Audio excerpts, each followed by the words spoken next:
기도하고 시작하겠습니다. 천지 만물을 창조하신 거룩하신 아버지 하나님, 저희를 구원해 주시고 하나님의 자녀로 삼아 주시고 영원한 천국을 허락해 주시고 또 이 땅 가운데서 항상 인도하시고 지켜주심을 또한 감사드립니다.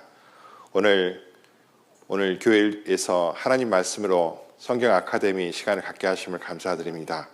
오늘 우리가 배우는 고린도후서를 통해서 하나님께서 알기를 원하시는 우리가 꼭 알아야 될 것들이 무엇인지 깨닫게 하시고 오직 그것을 통해서 하나님께 영광 돌리고 감사하는 시간 될 수 있도록 인도하시고 도와주시옵소서.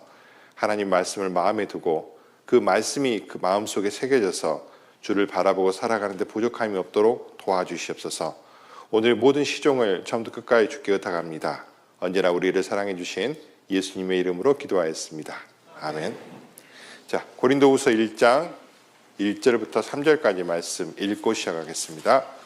고린도후서 1장 1절부터 3절까지입니다. 처음부터 끝까지 읽어야 되겠지만 2시간 만에 읽을 수 없으니까. 자, 1절부터 3절까지 제가 읽겠습니다. 하나님 뜻으로 말미암아 그리스도 예수의 사도된 바울과 및 형제 디모데는 고린도에 있는 하나님의 교회와 또 온 아가야에 있는 모든 성도에게 하나님 우리 아버지와 주 예수 그리스도로 조차 은혜와 평강이 있기를 원하노라. 찬송하리로다. 그는 우리 주 예수 그리스도의 하나님이시요 자비의 아버지시요 모든 위로의 하나님이시며. 됐습니다. 오늘 고린도후서를 공부를 하는데 지난번에 하셨던 목사님처럼 극단적으로 제가 말하지는 않겠습니다. 1시간 만에 끝낸다고 그랬는데 1시간 50분 했다 그러더라고요. 그렇게 할 수 없고 그래도 가능하면 9시 45분에서 거의 50분 정도에 끝낼 수 있도록 노력해 보겠습니다. 노력한다고 그랬어요. 장례를 모르기 때문에. 근데 이제 우리가 오늘 제가 문득 그런 생각을 했습니다. 저도 청년 시절에 여러분들하고 똑같이 아카데미를 배웠습니다. 그러니까 성경 아카데미가 얼마나 오래된 거냐면 대략 한 30년쯤은 된 것 같아요. 95년도에 우리 인도권으로 교회당이 방배동에서 이사 왔거든요. 그리고 이제 본격적으로 아카데미를 공부했던 것 같습니다. 그러니까 제가 전도인 되기 전에 그러니까 지금 올해가 2026년이니까 거의 30년이잖아요. 그래서 이 아카데미 시간이 참 저는 행복했던 시간이라고 기억합니다. 근데 이제 아마 지금 그 미디어 선교회에 가면 과거의 것들도 전부 다 있을 거라고 생각하지만 우리 이제 인터넷에 보면 한 2타임 정도 이렇게 있더라고요. 그래서 고린도후서 같은 경우는 이미 그 앞에 하셨던 똑같은 우리 신용식 목사님이 하셨는데 2번을 연속으로 하셨던데 보니까 그래서 그 자료를 보면 각 장별로 어떻게 정리가 되는지를 아주 자세하게 아시겠죠? 아주 자세하게 거의 48페이지에 걸쳐서 돼 있어서 과연 그거를 전부 다 저도 똑같이 정리하는 게 맞을까라는 생각을 했습니다. 그래서 정말로 그 장별로 어떤 이야기가 있는지를 알고 싶으시면 이 전 타임에 했던 그 신영철 목사님의 고린도후서를 보시면 될 것 같아요. 근데 사실 2시간이 안 되는 시간에 고린도후서 전체를 본다는 것이 조금은 거의 불가능하죠. 거의 불가능이 아니라 완전히 불가능합니다. 있는 것도 불가능하기 때문에. 그래서 저는 오늘은 어떤 것에 초점을 맞추냐면 일단 고린도후서가 어떻게 작성이 되었고 그리고 고린도후서의 목적이 무엇인지 그리고 고린도후서를 이제 했던 이제 고린도라는 도시가 어떤 배경 속에서 만들어진 도시고 그 도시를 통해서 하나님께서 우리에게 주기 원하시는 게 무엇인지에 대해서 조금 이렇게 넓은 의미로 좀 이렇게 그 숲을 볼 수 있는 그런 모습으로 생각을 해봤습니다. 오늘은 이제 본다면 사도권이라는 것이 주제입니다. 사도권이 뭐냐면 사도 바울이 사도가 아니다. 사도가 아니라고 이렇게 주장하고 사도 바울을 이렇게 멸시하는 사람들이 참 많았습니다. 특별히 고린도 지역에 그런 거짓 선지자들이 많았는데 여러분들 시작할 때 이제 말씀을 드릴게요. 바울 사도가 정말 사도는 뭐냐면 주님께로부터 세움을 받은 사람, 하나님의 말씀을 전하라고 세워진 사람을 가리키고 예수님을 직접 봤던 제자들을 가리키는데 만약에 바울이 사도가 아니라면 어떤 일이 벌어질까요? 그가 가르치는 모든 말씀의 권위가 사라집니다. 그러면 복음도 사라져요. 그래서 마귀는 항상 전쟁을 하면 대장을 제일 먼저 쓰러뜨리려고 하잖아요. 그래서 이 사도 바울의 사도권에 대해서 공격을 많이 했었는데 그것에 대해서 이제 이렇게 방어하는 여러 가지로 이야기하는, 그러니까 방어하는 이야기가 사실은 고린도후서의 가장 큰 주제입니다. 그래서 고린도후서 전체를 보면 여러 상세한 것들이 많이 있지만 오늘은 그 부분을 중심으로 해가지고 쭉 보려고 합니다. 조금 빨리 가겠습니다. 22페이지를 만들었는데요. 다 읽을 수는 없고 제가 쭉 설명하면서 넘어가는 식으로 하겠습니다. 그러니까 굉장히 자료를 책처럼 잘 만들어졌는데 제목은 당연히 고린도후서는 이제 프로스 코린티우스 베타, 그래서 두 번째 고린도 교회 두 번째 보낸 편지라는 의미고, 고린도후서는 고린도전서가 기록된 후에 약 한 6개월 지난 56년경 마케도니아 빌립보에서 기록되었다. 마케도니아에서 기록되었다. 이거는 거의 정확합니다. 왜 그러냐면 여러분들이 사도행전 18장에 보면 글라우디우스 황제 때 로마에 있는 유대인들을 전부 다 쫓아내는 일이 역사 가운데 있었습니다. 그래서 글라우디우스 황제 때 그때 왔던 브리스가와 아굴라 부부가 고린도에서 사도 바울을 만나서 고린도 교회가 처음 시작돼요. 그러니까 글라우디우스 황제가 언제 유대인들을 쫓아냈는지 역사 기록 보면 알 거 아니에요. 몇 년이 나올 거 아닙니까? 그러면 그렇게 따지다 보면 정확하게 연도를 계산해낼 수가 있습니다. 그래서 어쨌든 이제 한 55년경에서 56년경에 마케도니아에서 기록이 되었다. 기록 목적은 뭐냐 하면 이제 읽어보겠습니다. 사도 바울이 고린도전서를 보낸 후에 고린도 교회 내부의 분열과 각종 범죄에 대해서 대부분의 성도들은 자신의 과오에 대해서 뉘우치고 돌이켰다.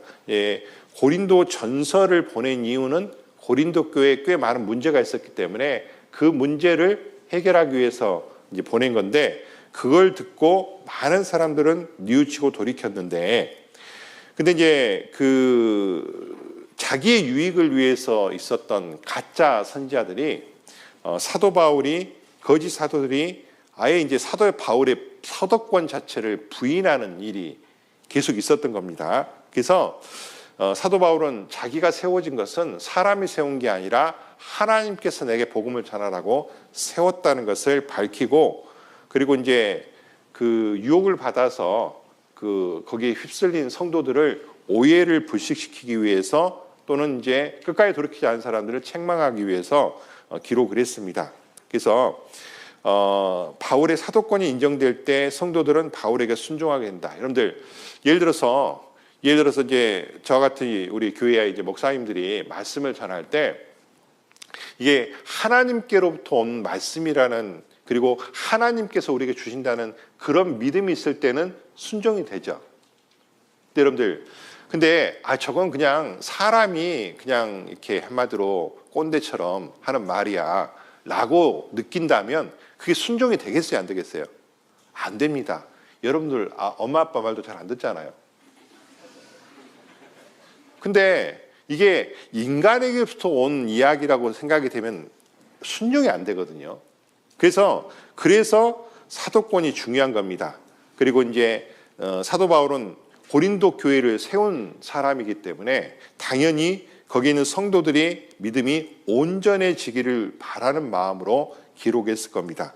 그리고 고린도후서를 제가 이제 거의 한두 달, 두 달 가까이, 두 달 됐겠네요. 왜냐하면 1월 달에 이제 바로 금년 1년치 이게 스케줄이 나왔기 때문에 이제 올해는 내가 고린도후서를 하는구나. 그러니까 1월 거의 지금 이제 2월 20일이잖아요. 그러니까 거의 두 달 가까이 고린도서를 참 많이 봤습니다. 그러면서 이게 이제 그냥 쭉 읽는 거하고 내가 정말 마음을 들여서 읽은 거하고 많은 차이가 있거든요.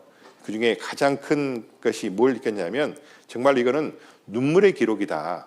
사도 바울이 고린도 성도들을 너무 사랑하는 마음으로 정말 그들을 염려하는 마음으로 기록했던 것이라는 것을 우리가 읽으면 읽을수록 알 수 있는데, 이거는 이제 어쨌든 오늘은 그 모습에 대해서는 뭐 자세히 말을 못 하겠지만 과거에 했던 고린도후서 우리 아카데미 말씀과 오늘 말씀을 이렇게 쭉 이어서 들으시면 그런 것들을 이해하기가 좀 쉬울 거라고 생각을 합니다. 자, 고린도후서는 전체를 한 세 군데 정도로 세 토막으로 나눌 수가 있는데, 일단 첫 번째가 이제 일단 도입부는 말 그대로 이제 도입이니까요. 하나님께 감사하는 내용이 있고 2페이지입니다. 본론부가 이제 크게 세 부분으로 나눌 수가 있습니다. 일단 1장 12절부터 7장 16절까지는 바울 자신의 사역에 대해서 소극적인 변호를 한다. 이게 무슨 뜻이냐면 이제 자기 자신에 대해서 공격하는 사람들이 있다는 이야기를 듣고 나는 하나님께서 세우신 권리를 가지고 하나님께서 내게 주신 은혜 때문에 복음을 전하는 것이다라는 것을 아주 좀 이렇게 좀 점잖게 이렇게 그 변론을 합니다. 그래서 특별히 이제 여기 어떤 이야기가 되냐면 좀 이따 이야기하겠지만 사도 바울이 그 사도가 아니고 믿을 수 없는 사람이라고 사람들한테 이제 그 여러 가지 좀 지탄을 받게 된 이유 중에 하나가 뭐냐면 고린도전서 맨 마지막 장에 보면 고린도 전서를 보낼 때 앞으로 내가 어떤 경로를 통해서 너희에게 또 방문하겠다는 이야기를 해요. 근데 실상은 그대로 하지 못했습니다. 중간에 이제 갑자기 일이 있어가지고 변경이 됐습니다. 그래서 요즘은 뭐 변경되면 바로 전화해가지고 아니면 이메일 보내가지고 바로 알릴 수 있잖아요. 근데 옛날에는 그런 상황이 아니지 않습니까? 그러다 보니까 이제 그 그러니까 알려지지 않은 상황에서 사도 바울이 다른 계획을 가지고 움직이다 보니까 사도 바울이 방문 계획을 번복한 사실을 두고 사도 바울은 믿지 못할 사람이고 그래서 그 사람은 사도가 아니다. 이게 이제 그 사도권에 대한 어떤 부정에 대한 첫 번째 단초가 되는 것인데, 어쨌든 이제 근본적으로 불신하는 사람들에 대해서 아니다. 하나님께서는 나한테 분명히 권한을 주셨고 특별히 너희들에게 복음을 전한 것은 하나님 주신 힘으로 한 것이다라는 것을 변호를 합니다. 그리고 이제 성도와 하나님과 성도, 그러니까 하나님과 인간을 화목케 하고 그다음에 성도와 성도가 서로 화목하게 되는 모든 직분들에 대해서 이게 이제 사도가 하는 일이라는 것을 쭉 이야기를 하고 있습니다. 그리고 이제 8장부터 9장까지 두 장은요, 살짝 뭐가 있냐면 끼워넣기 같은 느낌이 있어요. 그 당시에 예루살렘에 굉장히 큰 기근이 들어서 예루살렘 교회가 굉장히 어렵게 됐습니다. 자, 그런데 예루살렘 교회가 원래 우리 이제 기독교가 처음 시작된 곳이잖아요. 예수님께서 승천하신 이후에 사도들이 그 12사도들이 있었고, 그리고 예루살렘 교회가 시작이 돼서 그게 이제 퍼져서 어디까지 온 거예요? 고린도까지 온 거잖아요. 근데 이제 그 예루살렘 교회가 굉장히 어렵게 되어서 예루살렘 교회를 돕자고 하는 구제연금을 했거든요.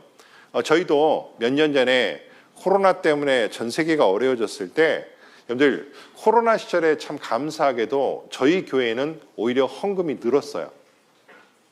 코로나 때 되게. 그리고 그 다음에 뭐 남미라든지 이런 그 동남아 같은 여러 교회들이 굉장히 어려웠을 때 그 교회를 돕기 위해서 구제연금을 했잖아요. 기억나십니까? 여러분들이 그때는 이제 그러니까 중고등학생이어서 아마 기억을 못 할 수도 있는데, 근데 그 헌금이 생각보다 굉장히 많이 거쳤습니다. 그래서 실제로 필리핀이라든지 남미의 여러 나라들에 우리 서울중앙교회 성도들의 마음을 담아서 이렇게 보낼 수가 있었거든요. 그런 것처럼 이제 이 고린도 지역에도 그런 이제 헌금을 하라고 하는 이야기가 이제 있는데, 이게 이제 왜 이걸 좀 강조를 했냐면 상대적으로 고린도라는 도시는 제가 좀 설명을 드리겠습니다. 고린도 도시는 굉장히 부유한 도시였어요. 대신에 고린도보다 위쪽에 있는 빌립보라든지 마케도니아 지역에 있는 사람들은 그렇게 크게 부유하지 않았습니다. 근데 헌금을 어디서 더 많이 했을까요? 보면 고린도전서에서 잠깐 다뤘는지 제가 모르겠지만 고린도 교회 성도들은요, 사도 바울을 이렇게 사도 취급 안 하면서 사도 바울은 유일하게 고린도에서 전도할 때 일을 했습니다. 브리스가 아굴라 부부, 아굴라 형제와 함께 장막 깁는 일을 했어요. 그래서 그 일을 해서 자기 먹을 것을 충당을 했거든요. 그때 빌립보에 있는 성도들, 마케도니아 지역에 있는 성도들이 사도 바울에 쓸 것을 보냈습니다. 근데 이쪽 사람들이 잘 사냐? 그렇지 않거든요. 그래서 그 이야기를 하면서 이걸 이제 우리가 전달을 해야 되니까 좀 내가 가기 전에 이 헌금을 좀 연보를 잘 좀 했으면 좋겠다라는 그런 내용의 8장 9장 내용인데요. 사실 이번 제가 오늘 공부하는 데는 이 내용을 다루지 못해서 좀 아쉬운데 이것만 다뤄도 참 굉장히 은혜가 될 만한 것들이 많이 있는데요. 오늘은 이제 사도권을 중심으로 하다 보니까 요 내용이 8장 9장에 있고 그 다음에 10장부터 마지막까지는 뭐냐면 이제 굉장히 좀 엄하게 사도권에 대해서 적극적으로 변호를 합니다. 무슨 말이냐면 심지어는 끝까지 돌이키지 않는 사람들은 내가 가면 좀 세상 말로 가만두지 않으리라. 이런 표현이 있어요. 실제로 이 말씀을 보면 교회 안에 징계의 권이 있는 거예요. 하나님이 주신. 그래서 끝까지 돌이킬 것을 호소를 하고 만약에 끝까지 돌이키지 않으면 징계하겠다는 이야기를 합니다. 그래서 이제 사도 바울이 사도권에 대해서 적극적으로 변호를 하고 그리고 나서 이제 마지막 인사를 하고 끝내는 것이 고린도 후서의 내용입니다. 자, 근데 일단 고린도란 도시에 대해서 조금 설명을 드리겠습니다. 여러분들은 여기 3페이지에 나와 있는 지도를 좀 참조를 하시면 제가 간단하게 좀 설명을 드리겠습니다. 이거 지도를 이해하고 있으면 되게 편해요. 여기 이제 장화가 있습니다. 장화가 어느 나라? 이탈리아. 그 다음에 여기가 이제 이렇게 보면 이제 마케도니아라 그래서 이렇게 생긴 어떤 지역이 있어요. 이게 이제 그리스입니다. 정확히 그랬는지 모르겠는데 여기보다는 또 좀 더 나가야 되는구나. 요렇게 이제 아무튼 여기 이제 그리스란 대고에가 있고 그 다음에 여기 이제 바다 건너서 뭐가 있냐면 이제 그 터키, 현재 터키 소아시아 지역이 있어요. 이 소아시아 지역에서 이렇게 흑해로 넘어가는데 여기서 이제 우리가 알아야 될 그 지역에 대해서 좀 설명을 드릴게요. 요 밑으로 해가지고 안디옥 교회가 있습니다. 안디옥 교회. 이게 이제 현재 터키에 있는데 안디옥 교회에서 최초로 사도행전 13장에 보면 최초로 이제 그 선교사를 파송을 해요. 그게 이제 사도 바울과 바나바였습니다. 해외 선교사를. 그래서 처음에 갔던 곳이 어디면 갈라디아 지역입니다. 갈라디아서 기억나시죠, 여러분들? 이 갈라디아 지역이 현재 터키 지역입니다. 소아시아라고 했던 터키 지역이고, 그리고 여기에 보면은 우리가 잘 아는 에페소라는 도시가 있고요. 에페소부터 시작해가지고 우리 요한계시록에 있는 7개 교회 아시죠? 에페소, 4대, 서머나부터 시작해 쭉 7개, 라우디게까지 7개 교회가 이렇게 방향으로 쭉 있습니다. 그리고 이제 사도 바울이 에페소에서 굉장히 오랫동안 머물렀는데 에페소라는 데가 있고 그 다음에 또 중요한 데가 되면 이게 드로아라는 도시가 있어요. 드로아는 사도 바울이 일단 안디옥에서 파송되어서 갈라디아 지역을 전도로 간 것이 1차 선교 여행이거든요. 1차 선교 여행을 끝내고 안디옥으로 돌아와서 안디옥은 마치 지금도 선교사님들이 한국에 오면 우리 옆에 있는 선교센터에 오셔가지고 쉬시고 뭐 일도 보시고 하시잖아요. 그런 것처럼 안디옥 교회가 그런 역할을 했습니다. 우리말로 하면 서울중앙교회 역할을 했어요. 그렇죠? 근데 이제 이 갔다가 갈라디아 갔다가 와서 이게 1차 전도행이거든요. 그리고 사도행전 15장에 보면 이제 그 여러 가지 이방인들에게 율법, 그러니까 뭐 먹는 거라든지 이런 문제가 있어서 그런 것들을 이제 해결한 다음에 16장에 다시 이제 사도 바울이 갈라디아 지역 지난번에 전도 잘 된 데를 또 가려고 했어요. 근데 하나님이 계속 막으시는 거예요. 성령이. 그래서 근데 이 드로아 지역에 있는데 갑자기 꿈속에서 누가 나타나냐면 여기가 이제 마케도니아입니다. 마케도니아인데 여러분들 마케도니아는 유럽이거든요. 그리스 지역이에요. 그리고 요 밑이 아가야입니다. 여기가 아가야. 그러니까 마케도니아에 영웅이 있죠. 혹시 누구 기억나십니까? 헬라의 대제왕 알렉산더입니다. 그러니까 여러분들 이게 이제 드로아에 있을 때 마케도니아 지역 사람이 꿈속에 나타나가지고 건너와서 우리를 도우라 그래요. 그러니까 사도 바울이 내가 이쪽으로 가는 것이 하나님 뜻이 아니고 건너가는 것이 하나님 뜻이겠구나 라고 생각을 해서 사도 바울이 어떻게 하냐면 이제 최초로 유럽을 건너갑니다. 처음 갔던 도시가 어디예요? 빌립보예요. 여기서 누구를 만나요? 루디아. 자주 장사했던 루디아를 만나고 빌립보 밑으로 내려오면 이제 데살로니가가 있습니다. 지금도 이 도시가 있어요. 데살로니키라고. 데살로니가 여기가. 그리고 이쯤에 이제 뭐가 있냐면 아테네가 있어요. 사도행전 16장, 17장에 있는 얘기입니다. 근데 빌립보에서 누디아 자매를 전도를 하고 그 다음에 데살로니가 갔더니 사람들이 아주 신사적이고 좋았는데 아테네에 와서 크게 성공하지 못했습니다. 사도행전 17장에 보면 아테네에서 파르테논 시청 밑에서 하나님은 손으로 만든 전에 계시지 않고 하면서 막 연설을 하잖아요. 근데 크게 성공하지 못해서 아래로 갔는데 여기가 필로폰네소스 반도라고 하는 곳입니다. 필로폰네소스 맞나? 맞죠? 필로폰네소스 반도. 근데 여기가 이제 호리병처럼 쭉 나와 있습니다. 여기가 고린도예요. 여기 딱 그 호리병 주둥이 있는데 여기가 고린도입니다. 근데 이게 기가 막힌 곳인데 이걸 설명드려요. 여기가 이오니아해예요. 이오니아 바다. 그 다음에 여기가 에게인데 자 여러분들 배가 올 때 로마에서 배가 많이 오잖아요. 배가 올 때 요렇게 돌라고 하면은 되게 돈이 많이 들죠.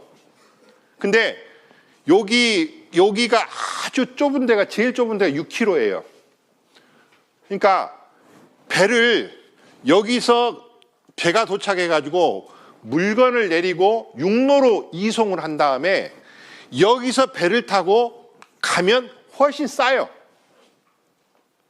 그래서 고린도란 도시가 한마디로 여기서 이쪽에서 와서 집 내려서 옮겨서 요리 타고 가고 그 다음에 여기서 와서 여기서 집 내려가지고 육로로 옮기고 이리 타고 가고 이런 것 때문에 이 도시 자체가 굉장히 번성했어요. 그리고 굉장히 부자 도시입니다. 그리고 여러분들 생각해야 될 게 여기가 지금 그리스란 나라인데 그리스란 나라가 지금 우리가 생각하는 그런 약한 나라가 그 당시에는 아니었어요. 여러분들 서양 역사는 크게 두 가지 사상이 본류입니다. 자, 첫 번째가 헤브라이즘. 헤브라이즘 뭐냐면 히브리가 우리가 이제 우리 기독교, 그러니까 하나님을 믿는 신본주의가 헤브라이즘이거든요. 헤브라이즘. 그 다음에 헬레니즘, 헬라. 이게 이제 그리스란 나라는요, 나중에 오스만 터키가 만들어준 이름이고, 원래 그 나라 사람들은 자기를 그리스라고 부르는 걸 별로 안 좋아해요. 뭘로 부르는 걸 좋아할까요?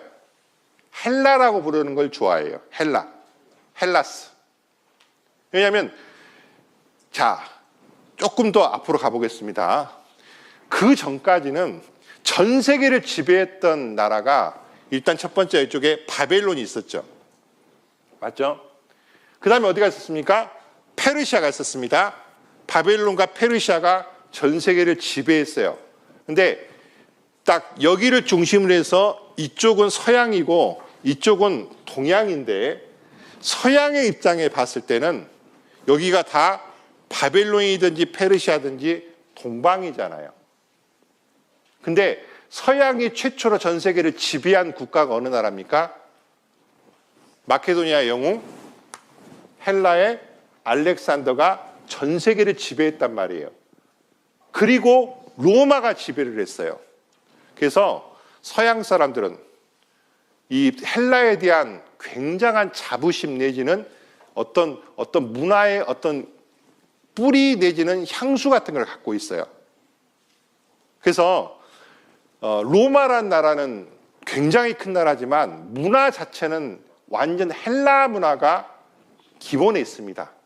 그래서 지금은 그리스란 나라가 그렇게 잘 사는 나라가 아니잖아요. 그래서 이제 그리스 그러면 좀 우습게 보는데 사실은 이 서양 문명, 이쪽 유럽 문명의 가장 근본이 되는 것이 헬라 문명이라는 것을 좀 더 기억하시고 우리 때보다는 훨씬 더 크게 여겼다는 것을 좀 생각할 필요가 있어요. 그러니까 그렇게 따지면 이 고린도 사람들은요, 그 당시에 전 세계에서 어쩌면 정말 거의 탑 5 안에 들어가는 잘 사는 사람들이에요.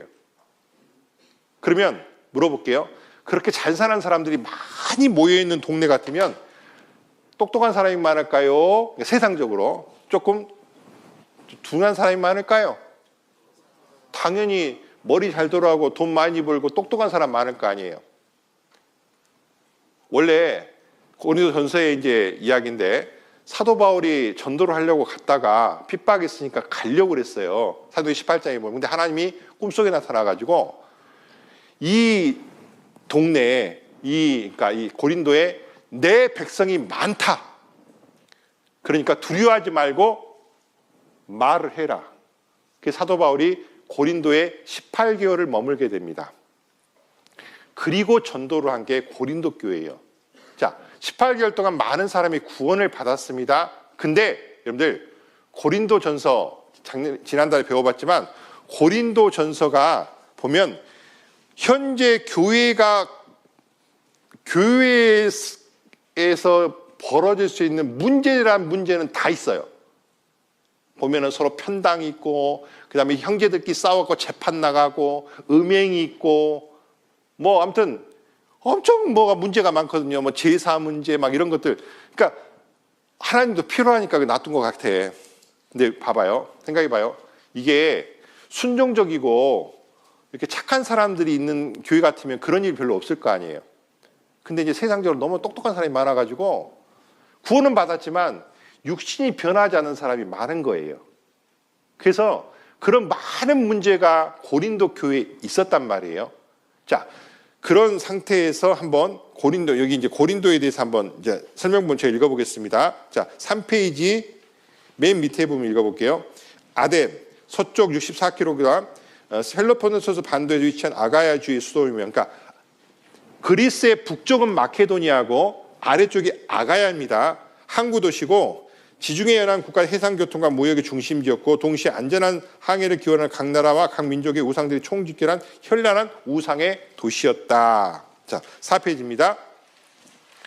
한참 번성할 때는 2만 명을 동시에 수용할 수 있는 야외 극장이 있고, 여러분들 유럽을 여행해 보면 로마의 문명이 닿은 곳에는 반드시 뭐가 있냐면 야외 극장이 있어요. 그래서 2만 명이 동시에 수용할 수 있는 야외극장이면 지금 있어도 굉장히 큰 거잖아요. 그러니까 그 당시에 2000년 전에 그 정도면 엄청나게 큰 도시였다는 걸 알 수가 있고, 이곳에 고동 운동경기들이 치러지고 있고, 그 다음에 이제 여기가 또 이제 우상의 어떤 게 굉장히 많았는데, 이 고린도의 그 위에 이제 여러분들 아테네에 가면 뭐가 있죠? 파르테논 신전이 있잖아요. 그거하고 굉장히 유사한 신전이 고린도 그 산에도 있어요.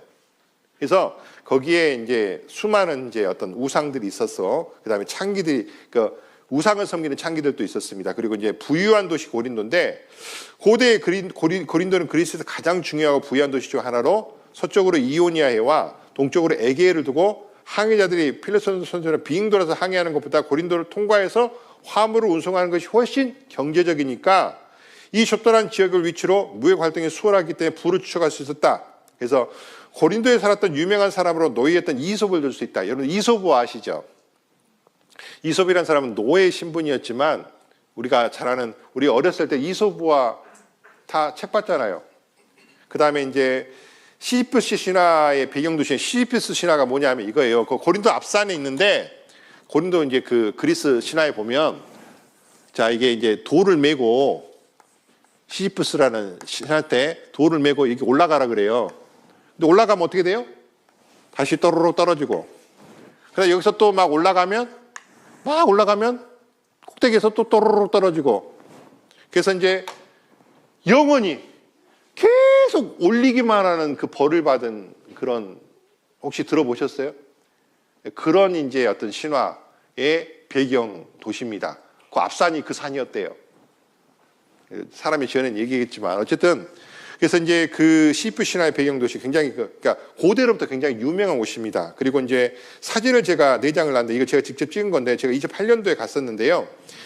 그 고린도 그 좁은 지역이 6km라고 했잖아요. 가장 그 좁은 데가 거기에 이제 운하가 있어요. 운하. 지금은 그 네로 시대에 만들기 시작을 해서 1893년에 완공이 됐다고 하는데 이 이제 진짜 그 떡씨로 딱 자르듯이 잘라놔 가지고 있는데 큰 배는 지나갈 수 없고요. 좀 조그만 배는 지금도 여기를 지나갑니다. 그래서 고린도 운하라는 곳이 지금도 있고 그다음에 고린도라는 도시가 아주 잘 발굴이 돼 있습니다. 그래서 특별히 거기에 이제 베마라고 사도 바울이 이제 고린도에서 재판을 받았던 곳이 지금도 남아 있는데 여기에 이제 그곳을 갔는데 되게 나름 감동적이었어요. 예, 제가 이제 그쪽 지역 가면서 제일 기억에 남는 곳이 두 군데인데 하나가 에페소라는 도시고 하나가 또 이 고린도라는 도시인데 이 고린도에서 저한테 굉장히 기억에 남는 게 또 하나가 있습니다. 뭐냐면 거기서 제가 처음으로요. 맨 야채에다가 그냥 올리브 기름만 부어가지고 먹는 걸 거기서 처음 먹어봤어요. 요즘은 올리브 기름이 굉장히 흔하잖아요. 근데 거의 2008년도니까 20년 좀 안 된 전인데, 맨날 우리 한국에서는 그냥 마요네즈에다 찍어갖고 먹다가 지중해 올리브에다가 찍어서 먹는데 너무 맛있는 거야. 그래서 그때 이 고린도에 있는 고린도의 그 관광지에 있는 그 식당에서 그렇게 먹었는데 그때부터 제가 올리브유를 굉장히 좋아하게 됐습니다. 그래서 저한테는 잊을 수 없는 도시가 고린도인데 이 사진도 참 많이 있는데 어쨌든 여러분들 고린도란 도시가 굉장히 많이 발굴돼 있다는 것을 기억하고 혹시 시간이 되신다면 여러분들 그리스를 가시게 된다면 그리스에는 이제 아테네를 가봐야 되고 그 다음에 여기 고린도 지역 그 다음에 또 그리스는 참 아름다운 데가 되게 많아요. 그리고 그리스란 나라 자체는 완전 대리석 산 전체가 대리석으로 돼 있어요. 그래서 또 지중해 기후이기 때문에 많이 다릅니다. 혹시 신혼여행 가시든지 어쨌든 가볼만 합니다. 뭐 그런 아니더라도 한 번쯤 갈만한데 자 고린도 교회 형성을 간단하게 보겠습니다. 이건 이제 사도행전 18장을 쭉 정리를 해놓은 건데 자 아테네를 떠나 고린도에 이른 바울 그리고 고린도에서 만난 평생 동역자 아굴라 브리스가 부부를 만나게 됐습니다. 여기 보면 이제 그 글라우디우스 황제 때 아까 말한 것처럼 글라우디우스 황제 때 유대인들을 로마에 쫓아낸 일이 역사 가운데 있었거든요. 그래서 로마에 살고 있던 브리스가와 아굴라 부부가 고린도로 왔고 사도 바울은 아테네에서 나름 좀 실패를 하고 고린도로 와서 거기서 만나서 그때부터 죽을 때까지 사도 바울이 죽을 때까지 함께 동역했던 부부가 됐어요. 그 이제 아굴라가 형제고 브리스가가 자매인데 정말 사도 바울과 함께했던 그 부부를 만나게 됩니다. 그리고 처음에 이제 안식일마다 사도 바울이 유대인 회당에서 전도를 했는데 평일은 아마 아굴라 형제와 장막 만드는 일을 했을 거예요. 요즘 말로 하면 건축업자입니다. 그러니까 텐트만 만든 게 아니라 건축 뭐 요즘도 보면 예를 들어서 건축 현장에 가서 일을 한 것처럼 사도 바울과 아굴라 부부가 그 일을 한 겁니다. 그래서 이제 근데 유대인들이 대적하고 해방을 하니까 사도 바울이 아테네에서도 실패를 했잖아요. 그러니까 정확히 말하면 그리 큰 성공을 하지 못했잖아요. 그래서 그냥 빨리 가려고 했는데 중요한 것은 이제 고린도를 떠나려는 주님이 바울을 머무르게 하신 주님 1년 6개월 동안 고린도에 머물며 전도했다. 자, 사도행 18장 9절부터 제가 읽어보겠습니다. 밤에 주께서 환상 가운데 바울에게 말씀하시되 두려워하지 말고 잠잠하지 말고 말하라. 내가 너와 함께 있음에 아무 사람도 너를 대적하여 해롭게 할 자가 없을 것이니 이는 그 다음 같이 읽어보겠습니다. 이 성 중에 내 백성이 많음이라 하시더라. 1년 6개월을 유하며 그들 가운데서 하나님의 말씀을 가르치니라. 사도 바울이 이제 유대인들한테 핍박을 받으니까 떠나려고 했는데 하나님께서 꿈속에 나타나가지고 밤에 환상 가운데 나타나가지고 두려워하지 말고 잠잠하지 말고 말을 해라. 아무도 두려워하지 말고 너를 대적해 해롭게 할 자가 없을 것이다. 그러면서 뭐라고 말합니까? 이 성 중에 뭐가 많다? 내 백성이 많다. 이 말은 무슨 말일까요? 사도 바울이 앞으로 1년 6개월 동안은 평화롭게 전도를 합니다. 1년 6개월 후에 18개월 후에 이제 이렇게 떠나게 되는데 소요 때문에 이게 데모가 일어나고 떠나게 되는데 이 1년 6개월 동안 하나님께서 지켜주시고 전도할 기회를 주신 겁니다. 그러니까 여기 이 성 중에 내 백성이 많다는 얘기는 뭔 말이냐면 앞으로 구원받을 사람이 많이 있다는 뜻이에요. 그러니까 하나님은 누가 구원받을 줄 알잖아요. 그러니까 아까 말한 것처럼 고린도에는요 똑똑한 사람도 많고 부자도 많고 잘난 사람도 많고 말 잘하는 사람도 많고 헬라 철학에 빠진 사람도 많고 그런데 그래서 구원은 받았지만 나중에 많은 이제 문제들을 일으키긴 하는데 그럼에도 불구하고 하나님 보실 때 구원받을 만한 사람이 많이 있었던 거예요. 그러니까 한마디로 우리가 좀 이렇게 순진하고 이런 데서가 전도가 잘 되잖아요. 나라도 보면 또 도시도 보면 근데 또 좀 이렇게 막 대도시에는 잘 안 되고 막 그러면 실망할 때가 많은데 이 고린도 보면 고린도가 아마 지금 우리보다도 훨씬 더 막 좀 그런 대도시였을 거예요. 근데 거기에도 하나님 보실 때 구원받은 사람이 있으니까 하나님께서 1년 반 동안 18개월 우리 군인들 지금 군복무 기간이잖아. 군인들 아까 있었는데 저기는 공군 해군 빼고 공군은 지금 몇 개월이에요? 21개월? 아이고 3개월 줄었네 옛날보다. 근데 어쨌든 18개월 동안 이제 하나님께서 이제 전도를 하게 하신 거예요. 그러니까 그때 만들어진 게 뭐라고? 고린도 교회예요. 고린도 교회. 그래서 사도 바울이 전도를 했습니다. 근데 유대인들이 이제 18개월 후에 유대인들이 소요를 일으켰습니다. 소요를 일으켜가지고 바울을 대적해서 막 하니까 결국에는 사도 바울이 고린도를 떠나게 되는데 아까 바울이 재판을 받았던 장소가 자 4페이지에 네 번째 4페이지에 보면 두 개 있잖아요. 사진. 그중에 맨 마지막 사진이 그 재판석이에요. 그러니까 2000년 전에 사도 바울이 그 앞에 서서 총독한테 재판을 받은 게 사실이라고. 그래서 이게 발굴이 되어 있습니다. 거기에 서서 보면 사도 바울의 숨결이 느껴진 것처럼 느껴져요. 진짜로.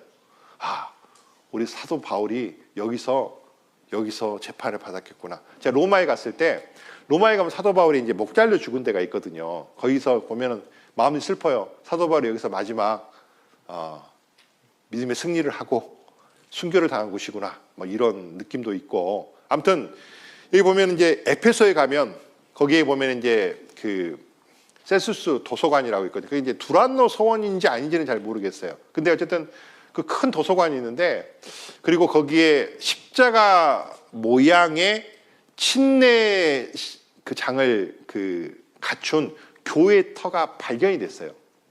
그러니까 그게 이제 사도 바울 시대에 세운 건지 한참 후에 세운 건지는 모르겠지만 왜냐하면 에페소에 사도 바울이 처음에 전도를 하고 나중에 이제 사도 요한이 가서 있었거든요. 역사 기록에 보면. 그래서 후에 만들었겠지만 어쨌든 그 교회의 터도 발견이 됐거든요. 그래서 그런데 가보면 이제 마음속에 그 굉장히 그 뭐랄까 이렇게 뜨거움 같은 게 있습니다. 아무튼 다시 이제 5페이지 다시 보겠습니다. 결국 고린도를 떠나게 됐고 브리스가 아굴라 부부가 동행하게 됩니다. 그래서 이후에 이제 고린도 복음의 화가 진행될수록 유대인들의 방해도 이제 가열됐는데 결국은 고린도를 떠나서 여러 지역을 순회하며 수리 안디옥 교회로 귀환합니다. 여기 이제 안디옥 교회로 귀환, 그러니까 고린도에 있다가 안디옥 교회로 다시 왔습니다. 이게 이제 2차 전도 여행. 아까 1차 전도 여행은 어디였습니까? 여기 이제 갈라디아 지역을 안디옥에 출발해서 갈라디아 지역을 갔다가 온 게 1차 전도여행이고 2차 전도여행은 가려다가 못 가고 드로아를 통해 가고 요렇게 데살로니가 아테나 그다음에 여기가 고린도 갱그리아에서 이렇게 있다가 다시 이렇게 해서 안디옥으로 간 거. 이게 2차 전도여행이에요. 그 3차 전도여행은 주로 이제 에페소에서 머물면서 왔다 갔다 했던 게 3차 전도여행인데 어쨌든 안디옥이 선교 센터 같은 역할을 했습니다.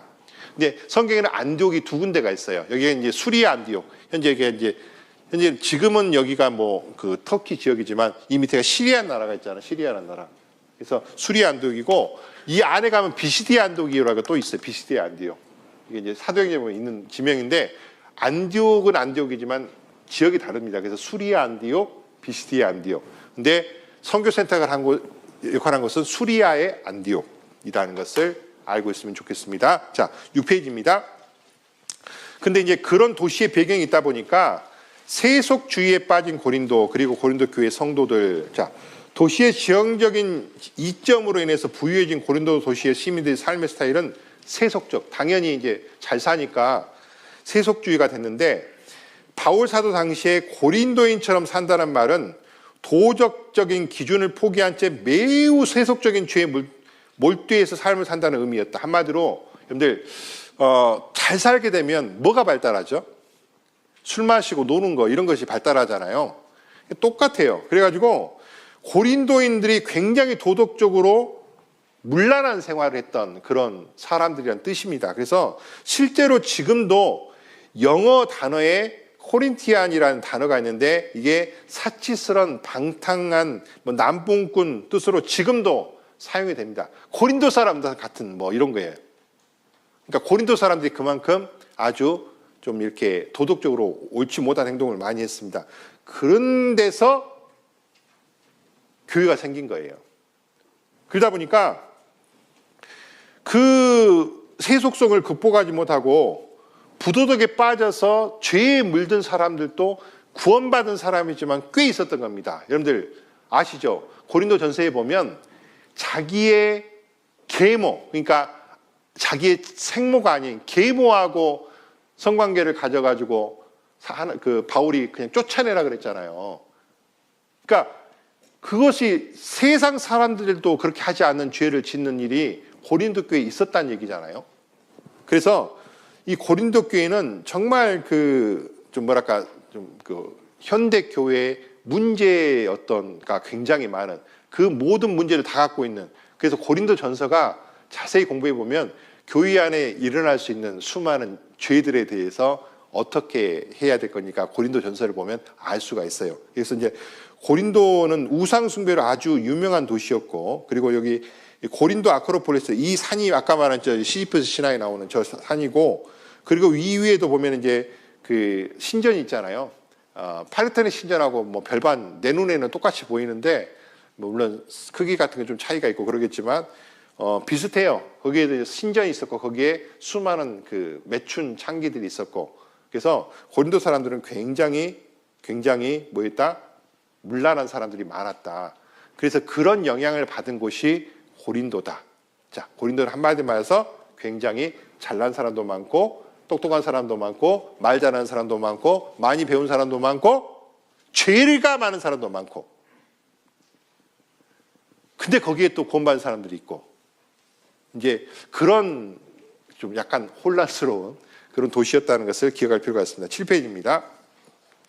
자, 고린도 전후서 기록 배경과 관련한 바울의 행적. 자, 지금부터는요, 이제 이 고린도 전서와 후서가 어떤 순서로 작성이 되어 있는지에 쭉 한번 정리를 한 겁니다. 자, 일단 2차 전도여행 당시에 아까 말한 것처럼 사도 바울이 고린도 교회를 개척을 했어요. 사도행전 18장 1절부터 18절까지가 쭉 나와 있고, 그리고 이제 사도 바울이 고린도를 떠난 다음에 에페소에서 장기간 사역하는 도중에 여기 이제 에페소에서 여기서 한 3년 정도 있었거든요. 성경에 보면 두 해를 있었다고 했는데 두 해가 뭐냐면 꽉 차서 만 2년인데 햇수로 따지면 3년에 걸친 거예요. 그러니까 만으로 하면 2년 정도, 그리고 햇수로 따지면 3년 정도를 사도 바울이 에페소에 머물면서 두란노 성원에서 날마다 강론을 하고, 그리고 그 당시에 여기 있었던 아시아의 거의 모든 사람이 복음을 들었다는 말이 기록돼 있어요. 그러니까 이게 3차 전도여행 기간인데, 그때 이제 에베소에 바울이 있을 때, 그러면 고린도에는 누가 있었냐? 아볼로라는 사람이 있어요. 아볼로. 여러분들 들어보셨죠? 아볼로는 브리스가와 아굴라 부부가 전도를 했습니다. 아볼로 목사님을, 요즘 말로 하면 미국에서 유학 가서 굉장히 똑똑한 목사님을 평신도 브리스가 아굴라 부부가 데려다가 전도를 한 거예요. 그것도 기적입니다. 근데 어쨌든 아볼로는 성경을 굉장히 많이 아는 사람이라서 그 사람이 많은 사람에게 유익을 줬다고 되는데, 아볼로가 있었는데 문제는 이제 이 아볼로가 있어가지고 여기 이제 사도 바울한테 들리는 이야기가 이제 그 고린도에서 제일 처음 이야기가 뭐예요? 고린도 교회에 4개 파당이 있었다. 나는 아볼로파, 나는 바울파, 나는 베드로파, 나는 예수파. 뭐 파당 이야기 나오잖아요. 편당이 있었다. 그래서 사도 바울이 나는 씨를 뿌렸고 아볼로는 물을 줬는데 키운 것은 하나님이시다. 그러면서 그런 이야기가 쭉 시작이 되잖아요. 아무튼 아볼로가 여기 있었는데 많은 문제가 있다는 얘기를 듣고 사도 바울이 첫 번째 써서 보낸 편지가 바로 고린도 전서예요. 지난달에 배웠던 겁니다. 자, 보겠습니다.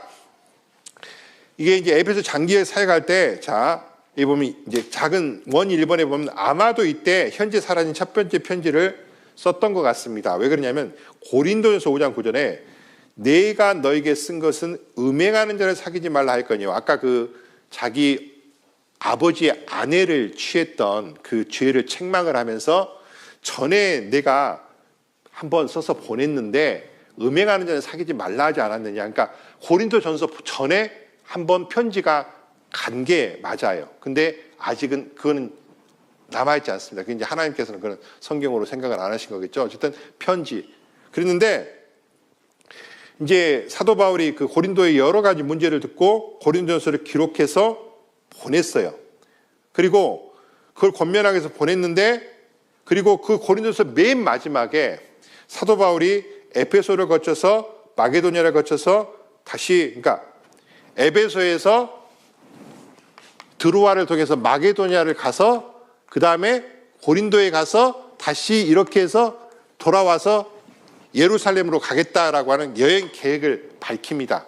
고린도에서 맨 마지막에. 자, 그런데 7페이지 맨 밑에 4번 여행 계획이 변경이 됐어요. 그러니까 고린도에서 이미 보냈고 거기에는 이렇게 하겠다라고 말을 했는데 변경이 됐거든요. 그래가지고 고린도 교회 상황이 급히 악화됐다는 소식을 듣고 바울이 경경에서 급거이 에베소에서 직접 그냥 다이렉트로 배 타고 그냥 간 것 같아요. 갔는데, 자, 8페이지입니다. 여기서 사도 바울이 굉장히 고초를 겪은 것 같습니다. 그걸 이제 가슴 아픈 방문이라고 표현을 합니다. 그래서 아주 근심 중에 방문했다가, 그러니까 이게 이제 두 번째 방문이잖아요. 아까 교회를 세울 때 첫 번째고, 여기 지금 이제 계획하고 상관없이 계획을 바꿔가지고 갔는데, 여기에서 사도 바울이 그 근심하게 한 사람들, 사도 바울을 사도가 아니라고 했던 그 거짓 선지자들이 사도 바울, 그 사람들한테 미혹된 사람들이 사도 바울을 공개적으로 모욕을 하고 사도 바울이 교회에 바움을 받지 못하고 굉장히 좀 좋지 않게 다시 되돌아오게 됐습니다. 여러분들, 이게 잘 생각해 보세요. 사도 바울이 어디에서 전도하든지 간에 보면 사도 바울은 하나님께서, 그러니까 일꾼들은요, 그 삭슬 받는 게 맞다고 돼 있거든요. 그래서 보면은 사도 바울이 전도할 때 항상 전도하기 위한 여러 가지 필요한 것들을 형제 자매들이 돌봤어요. 근데 유일하게 사도 바울을 한마디로 생활비를 주지 않았던 곳이 어디냐면 고린도예요. 그리고 고린도에서는 사도 바울이 내가 권위 있음에도 불구하고 권리가 있음에도 불구하고 너희한테 달라고 안 한다. 왜? 오해를 받을까 봐. 그러면서 돈을 절대로 요구하지 않았거든요. 그때 사도 바울이 쓸 것을 누가 보냈냐면 빌립보 성도들이 보냈어요. 그리고 사도 바울 나중에 로마에 갇혔을 때도 빌립보 성도들이 보냈거든요. 그러니까 고린도 성도들이 훨씬 잘 살아요. 저 빌립보 마게도니아에 비하면 훨씬 잘 살아. 근데 가난한 성도들은 사도 바울이 전도할 수 있도록, 그 다음에 로마에서 전도할 때 그 일을 할 수 있도록 도왔는데, 고린도 부유한 성도들은 사도 바울을 사도가 아니라고 하고 전혀 그 보조를 하지 않고 그런 문제가 있었던 거예요. 그러니까 이제 좀 사도 바울 입장에서는 어쨌든 고린도 교회를 세운 게 바울이잖아요. 어쨌든 이 두 번째 방문 때 굉장히 모욕을 당하고 돌아오게 된 겁니다. 자, 그리고 이제 그 9페이지입니다. 이게 이제 8페이지 맨 밑에, 그러고 나서 사도 바울이 에베소로 다시 돌아왔습니다. 상처를 받은 상태로 돌아왔습니다. 이 방문은 실패로 끝났습니다. 그래서 다시 바울은 방문하지 않고 에베소로 갔는데, 이제 현재는 남아있지 않지만 여기 보면 내가 큰 환난과 애통한 마음이 있어 많은 눈물로 너에게 썼다. 그러니까 지금 제가 이게 인용한 말씀은 전부 고린도 후서에 있는 말씀이에요. 일부러 고린도 후서에 있는 말씀만 다 인용을 한 겁니다. 그래서 눈물로 너에게 썼다고 했으니까 아마 아주 비통한 마음으로 편지를 보냈을 거예요. 그리고 이제 중요한 거는 8페이지입니다. 3차 선교 여행 도중에 이제 마게도니아를 갔어요. 마게도니아를 향해서 가는데, 이게 보면 이제 말씀 보시면 알겠습니다. 에베소에서 드로아로 갔습니다. 드로아는 이제 유럽을 건너가기 바로 직전이에요. 근데 여기서 이제 디도를 만나고 싶었는데 디도를 못 만나요. 자, 성경 봐보겠습니다. 여기 보면 8페이지 맨 밑에 마게도니아 여행, 바울이 디도를 만나게 드로아로 갔는데 2차 고린도 방문 후 에베소에 큰 소요가 있었고 바울은 에베소에서 드로아를 거쳐 마케도니아에 이르렀다. 그런데 9페이지입니다. 내가 그리스도의 복음을 위하여 드로아에 이름에 주 안에서 문이 열렸을 때, 주 안에 문이 열렸다는 얘기는 드로아에서 전도할 기회가 생겼습니다. 하지만 내가 내 형제 디도를 만나지 못함으로 마음이 편하지 못해서 저희를 작별하고 마게도니아로 갔다. 그러니까 여기서 이제 드로아에서 여기 누구를 못 만났어요? 디도를 못 만나고 이제 마케도니아로 넘어간 겁니다. 이게 여기가 이제 빌립보 교회가 있고 데살로니가 교회가 있는 이곳에 갔습니다. 그리고 나서 사도행전 20장 1절에 보면 소요가 그침에 바울이 제자들을 불러 권한 후 작별하고 마게도니아로 가니라. 그러니까 마게도니아 현재 있죠. 자, 그리고 이제 2절부터 제가 5절까지는 폰트를 다르게 해놨어요. 색깔을. 그러니까 굵기를 다르게 해놨죠. 그러니까 1절과 2절 사이에 어떤 사건이 있었습니다. 어떤 사건이 있었냐면 그 이후 디도가 와서 고린도 교회가 회개했다는 기쁜 소식을 전했다. 이 사건이 있었어요. 그러니까 사도행전 20장 1절에 마게도니아로 갔는데 그 이후로 우리가 마게도니아에 이르렀을 때요. 고린도서 7장입니다. 우리 육체가 편치 못하고 사방으로 환난을 당하여 밖으로는 다투며 안으로는 두려움이라. 그러나 비천한 자들이 위로하시는 하나님이 디도의 옴으로 우리를 위로하셨으니. 자, 디도가, 그러니까 못 만났던 디도가 마케도니아에서 만난 거예요. 우리 디도서의 디도 말하는 겁니다. 만나서 이제 고린도 교회 성도들이 그동안 고린도 전서도 보냈고 아까 눈물의 편지도 보냈고 그런 편지를 쭉 보고 많이들 돌이켰다는 기쁜 소식을 전해줘요. 그래서 사도 바울이 너무 기뻐가지고 그래서 고린도 후서를 보내는 거예요. 그래서 고린도 후서를 작성을 했습니다. 그래서 사도권을 변호를 주 내용을 하는 고린도 후서를 마케도니아에서 기록하여 디도의 편으로 고린도에 발송하였다. 그때 이제 고린도 후서가 생긴 겁니다. 그리고 사도 바울은 그 후에 고린도의 세 번째 방문을 하게 되었다. 그래서 고린도에서 이제 그 체류하는 도중에 그러면서 이제 이렇게 또 그 로마서를 작성해서 로마에 보내는 그런 일들이 있었습니다. 그래서 이런 순서로 인해서 이제 사도 바울이 고린도 전서와 고린도서가 이렇게 이제 작성이 됐다는 것을 알 수가 있습니다. 자, 그러면 10페이지입니다. 사도 바울이 왜 그렇게 사도권에 대해서 적극적으로 변호를 했는지 그에 대해서 좀 설명을 드리겠습니다. 이제 가장 중요한 내용입니다. 사도 바울의 전도여행 계획 변경으로 인해 정직하지 못한 자라고 비난을 받았습니다. 이것이 사도권을 공격하는 공격의 시작이 되었는데, 여기 보면은 이제 여기서 사도 바울이 원래 아까 말한 것처럼 이제 고린도전서 16장에 고린도 전서에 고린도에서 마케도니아를 갔다가 다시 고린도로 간다, 유대로 간다 이런 계획을 세워서 보냈는데, 그리고 거기에 오래 머물겠다고 한 거예요. 왜냐하면 여기 보면은 너희와 함께 머물며 과동할 듯도 하니, 이게 고린도전서 16장 6절에 보면 혹 너희와 함께 머물며 과동할 듯, 그러니까 너희한테 가가지고 과동이 뭐냐면 겨울을 지낸다는 뜻이에요. 그러니까 겨울을 지내려면 최소한 2, 3개월 걸릴 거 아니에요. 그러니까 사도 바울이 너희한테 가가지고 오랫동안 겨울이 지나는 동안 같이 있겠다라고 보냈단 말이에요. 근데 이게 아까 말한 것처럼 어떤 일 때문에 변경이 돼서 사도 바울이 그렇게 안 하고 그냥 에베소에 직접 갔잖아요. 그리고 아까 갔는데 환영받지 못하고 모욕당하고 쫓겨왔다 그랬죠. 실패로 끝났다 그랬잖아요.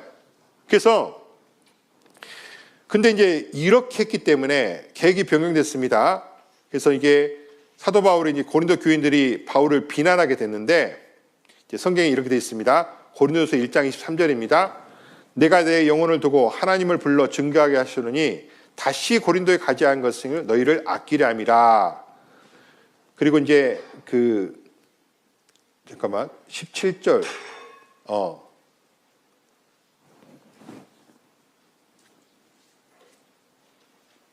이게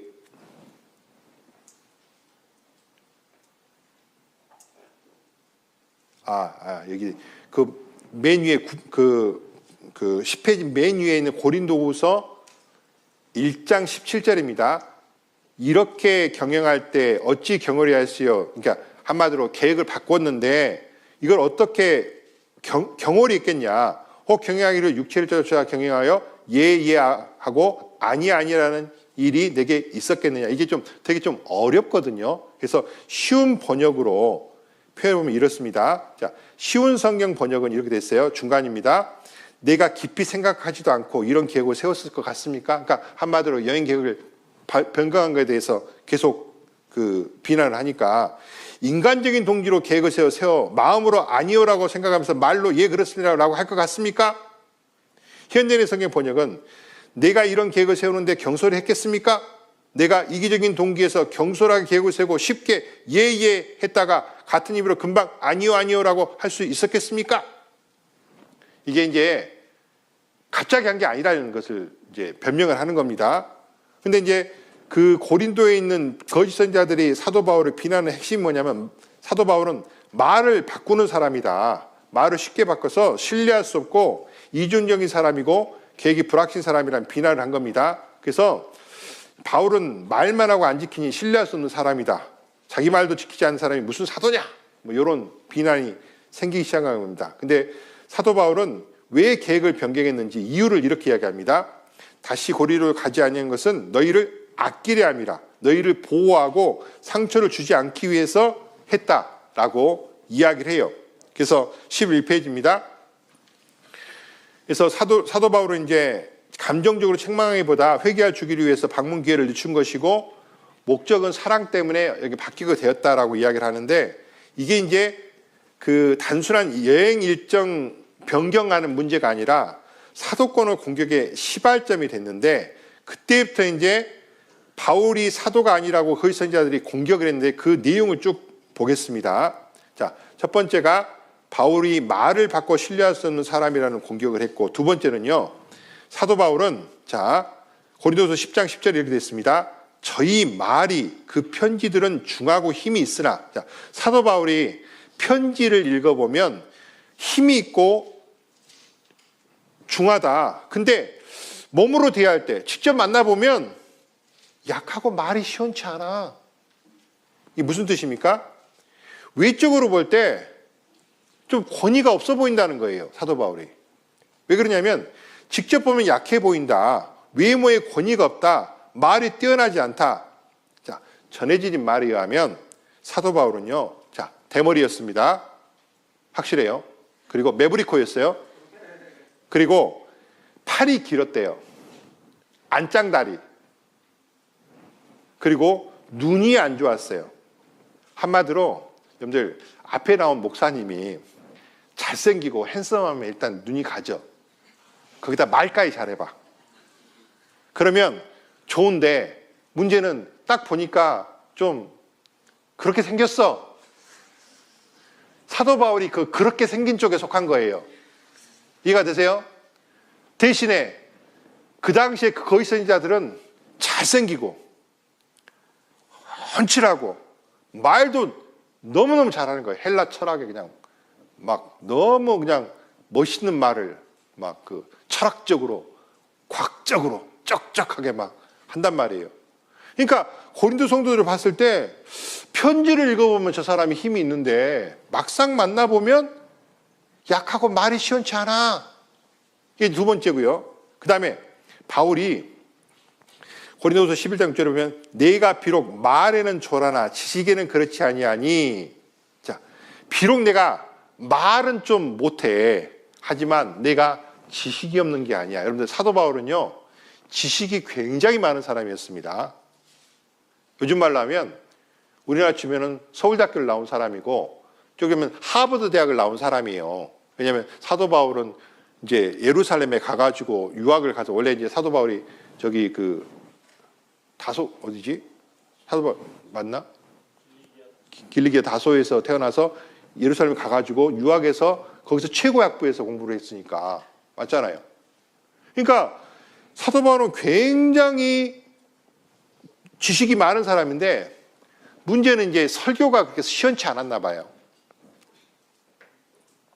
우리 이제 보통 이제 좀 아무튼 많은 공부하는 사람들 보면 아주 말을 정말 잘하는 사람도 있잖아요. 보면은 확 홀릴 정도로 사도 바울은 그런 쪽이 아니었던 거예요. 예? 그래서 고린도라는 도시는 아까 헬라 철학과 수사학의 중심지였다. 그러므로 사람들의 기준으로는 훌륭한 웅변가, 훌륭하게 설교 잘하는 사람이 권위 있는 사람이었을 것이다. 근데 바울은 설교 이렇게 잘하는 쪽이 아니다 보니까 거짓 선지자들이 뭐라 그러냐면 봐라, 우리가 훨씬 멋진 설교를 하지 않냐. 저 사람은 진짜가 아니다. 이렇게 한 거예요. 그러니까 여러분들 이게 이제 돈 있고 좀 이렇게 좀 그런 사람들이 모여 있는 곳에 보면 이제 교양 있고 아주 그냥 멋진 말하고 그냥 아주 그냥 쩍쩍하게 과학적으로 문학적으로 아무튼 철학적으로 이 말을 해주면 되게 좋아하거든요. 제가 담당하고 있는 분당 쪽에 보면 그런 쩍쩍하는 목사들이 꽤 많아요. 우리나라에서 학력 수준이 제일 높은 데가 분당이라고 하거든요. 그러니까 그런 걸 좋아하는 거야. 아니 어떻게 하냐면 우리 선거할 때 보면 나오잖아요. 명부 누가 조사를 했는데 분당 사는 사람들이 공부를 많이 했대. 그러니까 보면은 이제 그런 쩍쩍하는 사람들이 인기가 있어요. 근데 복음의 능력이 없는 사람이 대부분이잖아요. 그러니까 사도 바울은 복음의 능력이 있는데 한마디로 고린도 사람들 보기에는 쩍쩍한 사람이 아닌 거예요. 이해가 돼요? 그래서 사도 바울이 응변 능력이 부족하다고 공격을 했고, 그 다음에 또 하나입니다. 사도 바울은 고난을 많이 당했어요. 저희가 그리스도의 이끄냐 정신없는 말하거냐 나도 더욱 그렇다. 내가 수고를 넘치도록 하고 옥에 갇히기도 더 많이 하고 매도 수없이 맞고 여러 번 죽을 뻔했으니. 여러분들 거기 사도들은요 어떻게 했냐면 진짜 사도라면 승리하고 성공해야 된다는 거. 여러분들 제가 직접 그런 말을 들었습니다. 아니 목사님이 왜 그렇게 고생을 하세요? 목사님 집이 왜 그렇게 고난이 많으세요? 왜 목사님 집에서 아픈 사람이 그렇게 있어요? 목사님은 안 그래야 되는 거 아니에요? 근데 어떻게 생각하세요? 아, 예, 그러면 좋겠죠. 근데 여러분들, 나한테도 필요하니까 하나님께 주시는 거고, 솔직히 제가 전도인이 아니었으면 안 해도 될 고난을 훨씬 더 많이 겪을 수밖에 없어요. 왜? 하나님 앞에 쓰임받기 위해서. 저는 그거에 대해서 전혀 불만이 없습니다. 그러니까 감사하죠. 근데 이런 마음이 있죠. 목사님이 왜 고생을 해? 목사님 집에 왜 우환이 있어? 목사님 집에 왜 고난을 받고 왜 병자가 있고 왜 안 좋은 일이 있어? 그러면 안 되는 거 아니야? 목사님은 무조건 잘 돼야 되는 거 아니야? 그런 생각하는 분들 있죠? 근데 여러분들, 사도 바울도요, 똑같이 공격을 받았어요. 근데 사도 바울은 고난을 당했습니다. 거짓 사도들은 봐봐, 저 사람이 진짜 사도라면 저렇게 고난 당하겠어?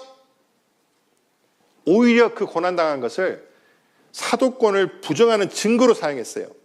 근데 사도 바울은요, 내가 진짜 사도기 때문에 고난 당한다고 말하는 거예요. 내가 사도가 아니라면 고난 당할 이유가 없다라고 말하는 거예요.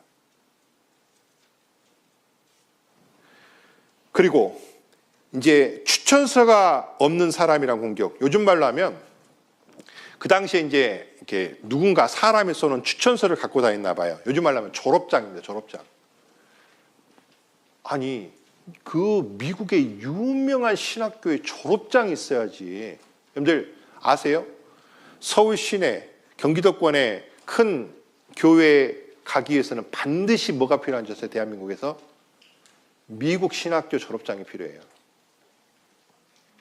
그게 없으면 받아주질 않아요.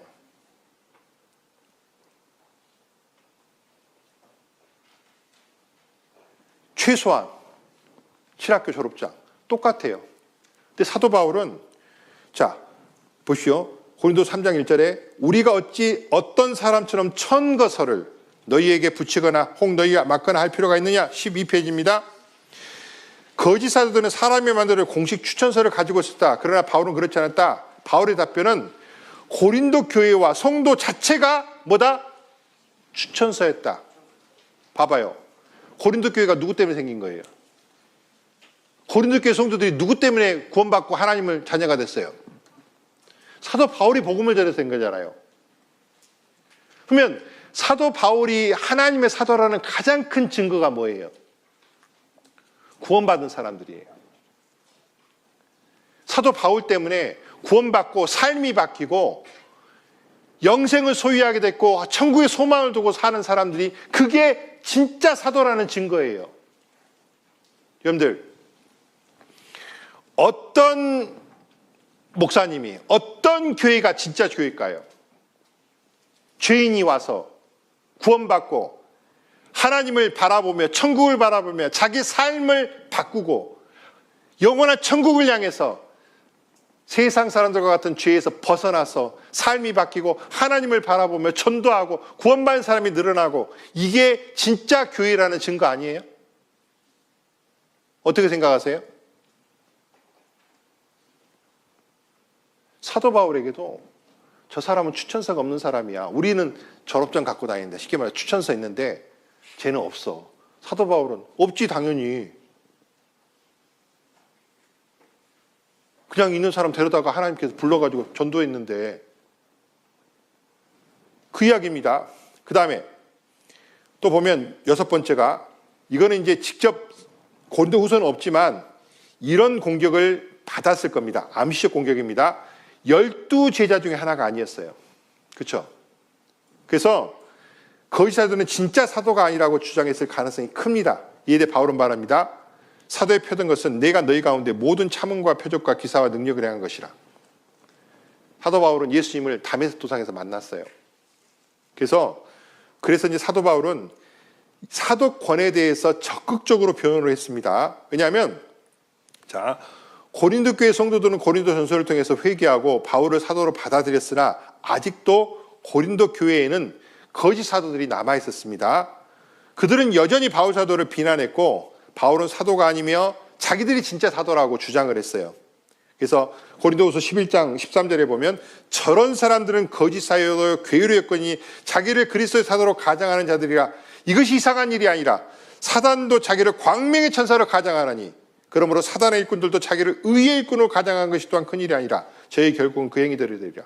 이게 그 유명한 고린도 후서에 있는 그 사단의 일꾼들에 관한 이야기잖아요. 저런 사람들 어떤 사람들입니까? 지금 고린도 전서를 보내고 대부분 사람들은 사도 바울에 대해서 그러니까 아까 고린도 교회에 많은 문제가 있었다고 했잖아요. 편당도 있었고 그다음에 음행도 있었고 그다음에 형제들끼리 재판을 합의가 안 돼가지고 재판소에 가서 형제들끼리 그냥 소송을 하고 고린도전서 6장에 보면 그런 이야기가 있어요. 그 다음에 결혼하는 문제, 그 다음에 제사 문제 이런 것들이 고린도 교회에 많이 있었거든요. 그런 죄가.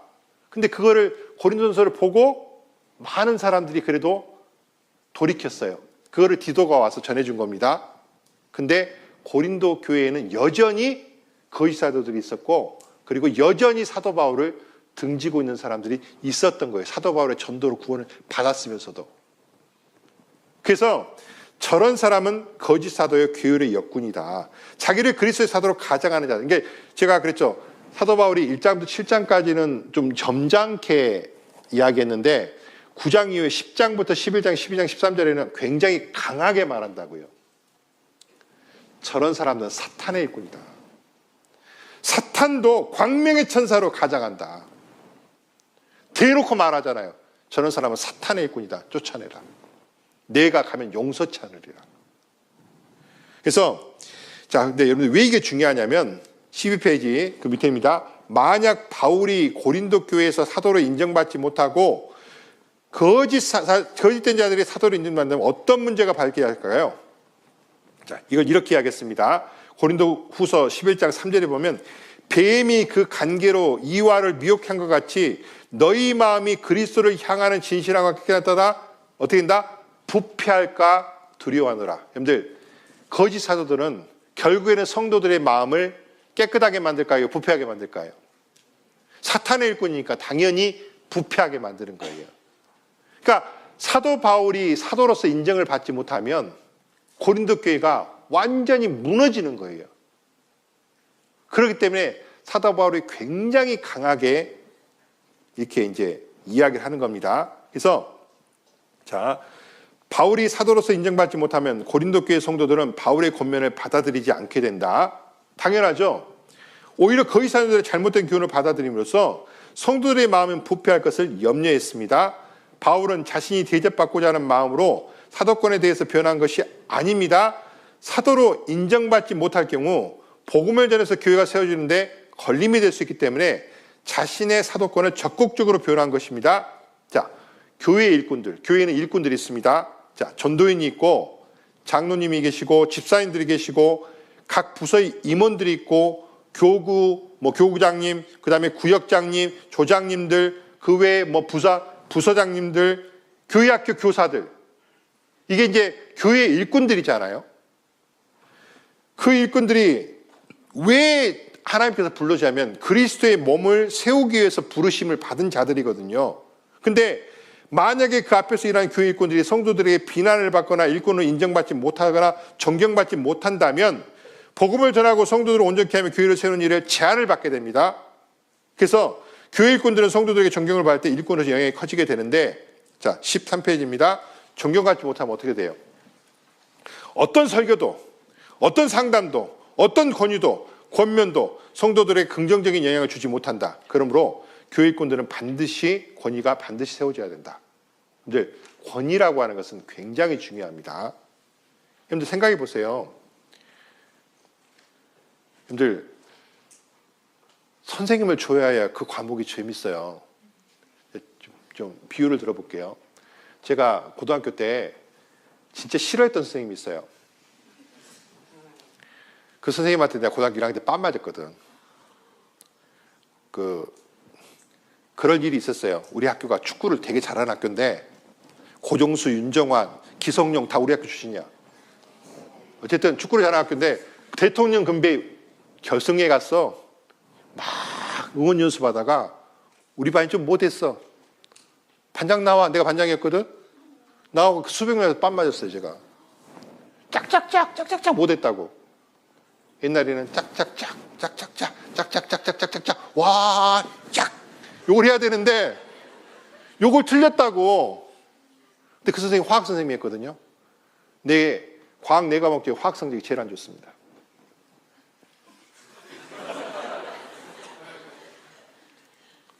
왜 안 좋을까요? 일단 선생님이 싫으니까 과목도 싫어.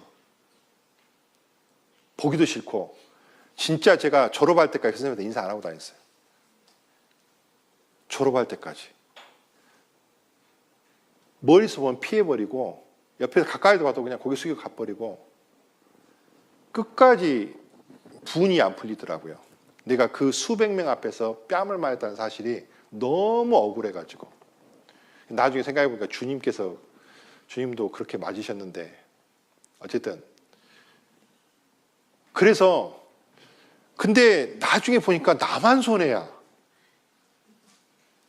왜 나만 손해예요? 막상 공부를 해보니까 화학이 진짜 재밌더라고. 저는 화학을 대학교에 와가지고 화학을 진짜 재미를 느꼈는데, 화학이 참, 제가 이제 기공학과를 졸업했는데 화학이 정말 다시 한번 공부해보고 싶은 과목이었어요. 왜냐하면 화학에는 진짜 모든 걸 다 만들 수 있거든. 지구상에 있는 것들. 아무튼 여러분들 뭐 그쪽 전공한 사람이 아니면 무슨 말인지 모르겠지만 화학은요 진짜 모든 걸 다 만들어낼 수 있어요. 기가 막힌 겁니다. 근데 그걸 내가 싫어했단 말이에요. 이유가 뭐예요? 선생님이 싫어해서. 나중에 후회를 했어요. 나중에. 그러니까 선생님이 싫어하면 공부가 안 되는구나. 교회에서 목사님이 싫어하면 어떻게 될까요? 설교가 들릴까요? 안 들릴까요? 안 들려요. 그 부장님이 싫어요. 근데 그 부장님이 와갖고 자꾸 나한테 권면을 하네. 들려요? 안 들려요? 안 들려요. 반감만 생기고. 구역장님이 나 싫어 죽겠는데 구역장님이 자꾸 와갖고 이래라 저래라 그러네. 어때요? 좋아요? 아니요. 슬슬 피하고 피해 다닙니다. 그러면 누가 손해일까요? 내가 손해예요. 그러니까 다시 이제 사도권으로 가서 자 이제 13페이지 그 끝 위에서 세 번째, 자신을 높임을 받거나 대접받기 위한 것이 결코 아니다. 물론 교회 일꾼들은 권위를 요구한다고 권위가 세워지는 것이 아닙니다. 앞에서 일하는 일꾼으로서 합당한 모습을 나타낼 때 성도들은 교회 일꾼을 받아들이고 권위가 세워지게 됩니다. 자, 권위는 다른 사람을 지휘하거나 통솔하는 따르는 힘입니다. 아버지가 권위가 있어야, 가정에서 자녀들을 양육하기 위해서 아버지 권위가 있어야 됩니다. 자, 그리고 여러분들 요즘 교사들의 교권이 무너진다 그러죠. 제대로 교육이 돼야 안 돼요? 안 돼요. 진짜 괴물들을 지금 만들고 있어. 자, 교회에서 권위주의는 지양입니다. 지양. 권위주의는 아니에요. 그렇지만 권위는 반드시 있어야 질서가 세워집니다. 특별히 앞에서 일하는 사람들, 권위가 있어야 돼요. 그래서 사도 바울은 이 사도권에 대해서, 사도로서의 권위에 대해서 아주 자세하게 이야기를 하는 거예요. 자, 지금부터는 이제 사도권에 대해서 7가지로 정리를 했는데, 이거 다 이제 고린도 후서에 있는 이야기인데요. 이제 빨리 보고 넘어가겠습니다. 자, 첫 번째. 사도 바울은 사도권은 하나님 뜻으로 말미암았다라고 분명히 말합니다. 고린도후서 1장 1절에 보면 하나님 뜻으로 말미암아 그리스도 예수의 사도가 된 바울과 및 형제 디모데는 고린도에 있는 하나님의 교회와 온 아가야에 있는 모든 성도에게, 자, 하나님의 뜻으로 말미암아 그리스도 예수의 사도가 되었다. 여러분들 보면 사도 바울은 다메섹으로 가는 도중에, 다마스커스, 지금 시리아의 수도가 다마스커스인데 예루살렘의 다마스커스로 가는 도중에 예수님을 만났고 사도로서의 소명을 받았습니다. 여기 보면 성경에 보면 이렇게 돼 있죠. 사도행전 6장 어디 보자. 자, 17절부터 제가 읽어볼게요. 14페이지입니다. 이스라엘과 이방인들에게서 내가 너를 구원하여, 아니다. 앞에 다시 15절부터 제가 읽어볼게요. 13페이지 맨 밑에, 내가 대답하여 주여 누이시니까 주께서 가라사대 나는 내가 핍박하는 예수라. 일어나 내 발로 서라. 내가 너에게 나타난 것은, 그다음에 뭐라고 됐습니까? 곧 네가 나 예수를 본 일과 장차 내가 너에게 나타난 일을 너로 사환과 그다음에 증인을 삼으려. 사환은 뭐냐면 일시키는 사람입니다. 하나님께서 사도 바울을 나타나서 사도 바울을 그 눈을 멀게 하고 사도 바울을 예수님이 찾아온 이유는 너로 사환과 증인을 삼기 위해서. 그래서 그 밑에 밑줄 주문입니다. 저희에게 보내서 그 사람들한테 보내서 그들의 눈을 뜨게 하며 어둠에서 빛으로 사단의 권세에서 하나님께 돌아가게 하고 죄상과 나를 믿어 거룩하게 된 무리 가운데 기업을 얻게 하리라. 사도 바울에게 뭘 줬습니까? 내가 나를 본 이것을 예수님을 부활하신 예수님을 만났잖아요. 네가 이제 사환 일꾼이 되고 증인이 돼서 그 너를 이제 세상 사람들한테 보내서 세상 사람들의 눈을 뜨게 하며 어둠에서 빛으로 가게 만들고 사탄의 권세에서 하나님께로 돌아가게 하고 죄사함을 받게 하고 예수를 믿어서 거룩하게 된 무리 가운데 기업을 얻게 하려고 너를 택한 거고 너를 세운 거다라고 예수님 말씀하셨잖아요. 사도 바울을 세운 건 누구예요? 하나님입니다. 그러니까 사도 바울을 사도로 세운 것은 하나님이셔요.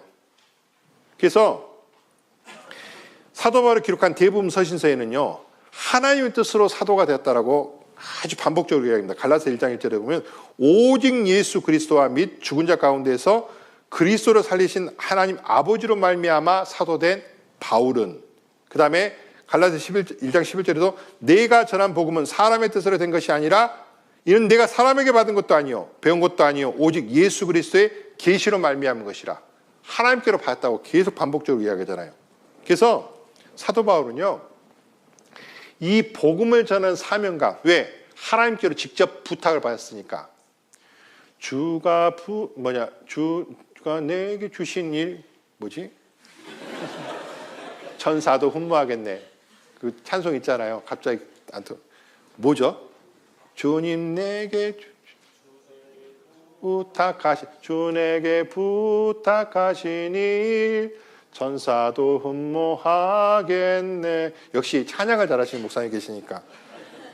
보면은 사도 바울은 빚진 자처럼 전했거든요. 빚진 자. 왜 빚이에요? 빚이 뭡니까? 여러분들 돈을 빌리는 것도 빚인데요. 사도 바울은 자 보십시오, 여러분들. 내가 어떤 사람한테 1억 원을 빌려온 것도 빚입니다. 또 어떤 사람이 어떤 B라는 사람한테 전해달라고 나한테 1억 원을 맡겼어요. 전달해 주라고. 근데 아직 내가 전달을 못했어요. 내가 여전히 갖고 있어. 그러면 이게 마음이 편할까요? 불편할까요? 전달을 해줘야 돼. 사도 바울은 하나님에게 받았어요. 전해달라고 부탁을 받았어요. 그걸 아직 전달을 못하면 마음속에 늘 빚진 것처럼 갖다 줘야 되는데 그 마음을 가지고 그게 이제 확신이 되고 소명이 되고 사명감이 돼서 그걸 가지고 평생 어땠습니까? 복음을 전하는데 일생을 바친 사람이에요. 왜? 하나님이 직접 주셨기 때문에. 이게 소명감이고 사명감입니다. 자, 그래서 사도 바울은요, 하나님께 세우신 일꾼이라는 것을 분명히 말했습니다. 두 번째 15페이지입니다. 자, 사도 바울은 하나님의 거룩함과 진실함으로 성도를 대했다라고 이야기하는데 고린도서 1장 12절에 밑줄 부분만 보겠습니다. 특별히 우리가 세상에서 특별히 너에게 대하여 하나님의 거룩함과 진실함으로써 했다. 하나님의 거룩함과 진실함. 자, 거룩함이란 것은 솔직함, 정직함이고 진실함은 순전함, 사특함이 마음의 상태를 가리키는데 이거는 도덕적이고 윤리적인 부분을 말합니다. 한마디로 사도 바울을 자꾸 정직하지 못한 사람이라고 비난하는데 사도 바울은 윤리적으로 도덕적으로 한 번도 사람들한테 어떤 그런 잘못을 한 적이 없다는 거예요. 여기 보면 고린도후서 7장에도 보면 내가 아무에게도 불의를 하지 않고 아무에게도 해롭게 하지 않고 아무에게도 속여 빼앗은 일이 없다. 자, 불의를 행하지 않는다는 것은 사도 바울이 권위를 남용하지도 않고 부당하게 대하지도 않고 불의한 행동도 안 했고 사도 바울은 특별히 고린도에서는 특별히 아까 말한 것처럼 고린도 성도들은 사도 바울을 안 섬겨줬어요. 그러니까 사도 바울은 자기 손으로 일해가면서 정말 고린도는 사도 바울이 그 제일 고생을 많이 했던 교회예요. 여러분들 전국에 많은 교회가 있지만 어떤 교회는 전도인이 진짜 고생하는 데가 있고요. 어떤 데는 조금 편한 데가 있어요. 솔직히 말해서. 나라도 마찬가지예요. 어떤 나라는 정말 재밌게 하는 데가 있고 어떤 데는 정말 그 마음을 속을 끓여가면서 하는 데가 있어요. 근데 고린도는 그 안 좋은 것이 다 있는 거예요. 제일 끓이고 마음 제일 속 끓이고 제일 고생하고 육신적으로나 영적으로나 제일 힘든 곳이 고린도 교회였어요. 근데 자꾸 뒤에서 책 잡고 계속 비난하고 그러니까 사도 바울이 한마디로 그 어떤 책을 안 잡히기 위해서 정말 최선을 다해 살았다는 얘기입니다. 내가 불의를 하지 않았다. 해롭게 하지 않았다. 어떤 사람도 내가 망치지 않았고 부패시키지도 않았고 속여 빼앗을 일도 없다. 내가 부당하게 취한 것도 없다. 사도 바울은 아주 진실하게 대했습니다. 그리고 고린도서 12장에도 보면 여기 보면은 내가 금전적인 이득을 취한 적이 없다. 이게 이제 그 뒤쪽에 제가 다시 해놨는데 보면은 어쨌든 내가 아무 은이나 금이나 의복을 탐하지 아니하였고 내 손으로 나와 동행해 쓰는 것을 했고. 자, 교회 일꾼들은 오해할 비난을 받을 수가 있습니다. 이 오해할 비난을 어떻게 해소할 수 있을까? 그 오해는 설명을 통해 해소되는 게 아니라 성도들에게 보여준 실제적인 모습을 통해서 될 것이다. 자, 예를 들어서 교회 재정이라든지 이런 것들을 일꾼들이 임의로 사용한다면 누군가는 알 거 아니에요. 근데 그게 의심을 받는다면 권위는 무너집니다. 그렇기 때문에 사실은요, 교회에서 앞에서 일하는 사람들은 가장 착한 사람이어야 돼요. 성경에 보면 착한 양심을 가지라고 돼 있고, 그래서 하나님이 선하고 의로우시고 거룩하시니까 하나님 믿는 사람은 거룩해야 됩니다. 그래서 사도 바울은 이제 사람들에게 정말 거룩하고 정직하게 살겠다라고 이야기를 합니다. 그 다음에 그 바로 뒤에 있는 말씀인데 세 번째입니다. 세상의 지혜가 아니라 하나님의 은혜로 행했다. 똑같은 고린도서 1장 12절 말씀인데 육체의 지혜로 하지 아니하고 하나님의 은혜로 행함은 우리의 양심이 증거하는 바니. 자, 고린도 교회는 거짓 사도들의 세상적 지혜로 성도들을 가르치고 미혹했습니다. 헬라 철학을 가지고 막 가르쳤습니다. 그러니까 그게 이제 세상적으로 볼 때는 지혜로운데 이게 진리에서 멀어지게 하는 거예요. 사실 제가 되게 호기심이 많거든요. 호기심이 많아가지고 뭘 공부를 하면 재밌어요. 미안한 말이지만 공부하면 재밌는 사람 별로 없는데 저는 공부하면 재밌거든요. 근데 문제는 재밌다 보면 너무 그쪽으로 빠져버려. 근데 그게 반드시 신앙적으로 좋은 게 아니에요. 이해가 되세요? 사실은 목사가 제일 잘해야 되는 건 성경 말씀 알아야 되잖아요. 근데 한편으로 가끔씩 내가 성경을 공부를 안 하고 왜 자꾸 딴 걸 공부를 하지? 막 그 과학적인 거 봐도 재밌고요. 사회 봐도 재밌고요. 경제 봐도 재밌고요. 아무튼 막 재밌어. 근데 이게 막 재밌다 보니까 성경을 소홀하게 돼. 아, 이러면 안 되겠구나. 자, 보세요. 헬라 철학이 있는 곳에는 세상적인 지혜가 있어요. 근데 이게 반드시 하나님으로 가게 만들지 않아요. 세상 지혜는. 하나님으로부터 오히려 멀어지게 할 때가 있어요. 물론 도움이 될 때도 있어요. 왜 자꾸 그런 걸 보냐면 저는 전도 집회를 해야 된다는 생각을 가지고 전도 집회 하다 보면 여러 가지 증거들을 말을 해야 되잖아요. 그리고 증거를 말할 때 얼마나 요즘 웃긴 줄 아세요? 여러분들 전도 집회 하는데 어떤 청년이 새로 듣는 말씀 듣는 사람이 듣는 내내 이러고 있는 거야. 뭔가 했더니 내가 앞에서 말을 하면 증거를 챗GPT로 계속 검색을 하는 거예요. 그 다음날 안 오더라고. 그러니까 앞에서 말하면 저게 맞는 말인가 틀린 말인가 그 생각만 하는 것 같아. 그러니까 몇 번이라도 이렇게 막 제가 이제 막 이게 나름대로 조사를 해가지고 틀린 말 안 해야 되니까 또 요즘은 또 녹음이 다 되니까 녹화가 다 되니까 이게 거짓말하면 나중에 다 들통나거든. 그러니까 이제 그런 이유 때문에 막 하는데 오히려 이게 안 좋을 때가 있다라는 생각이 들 때가 있거든요.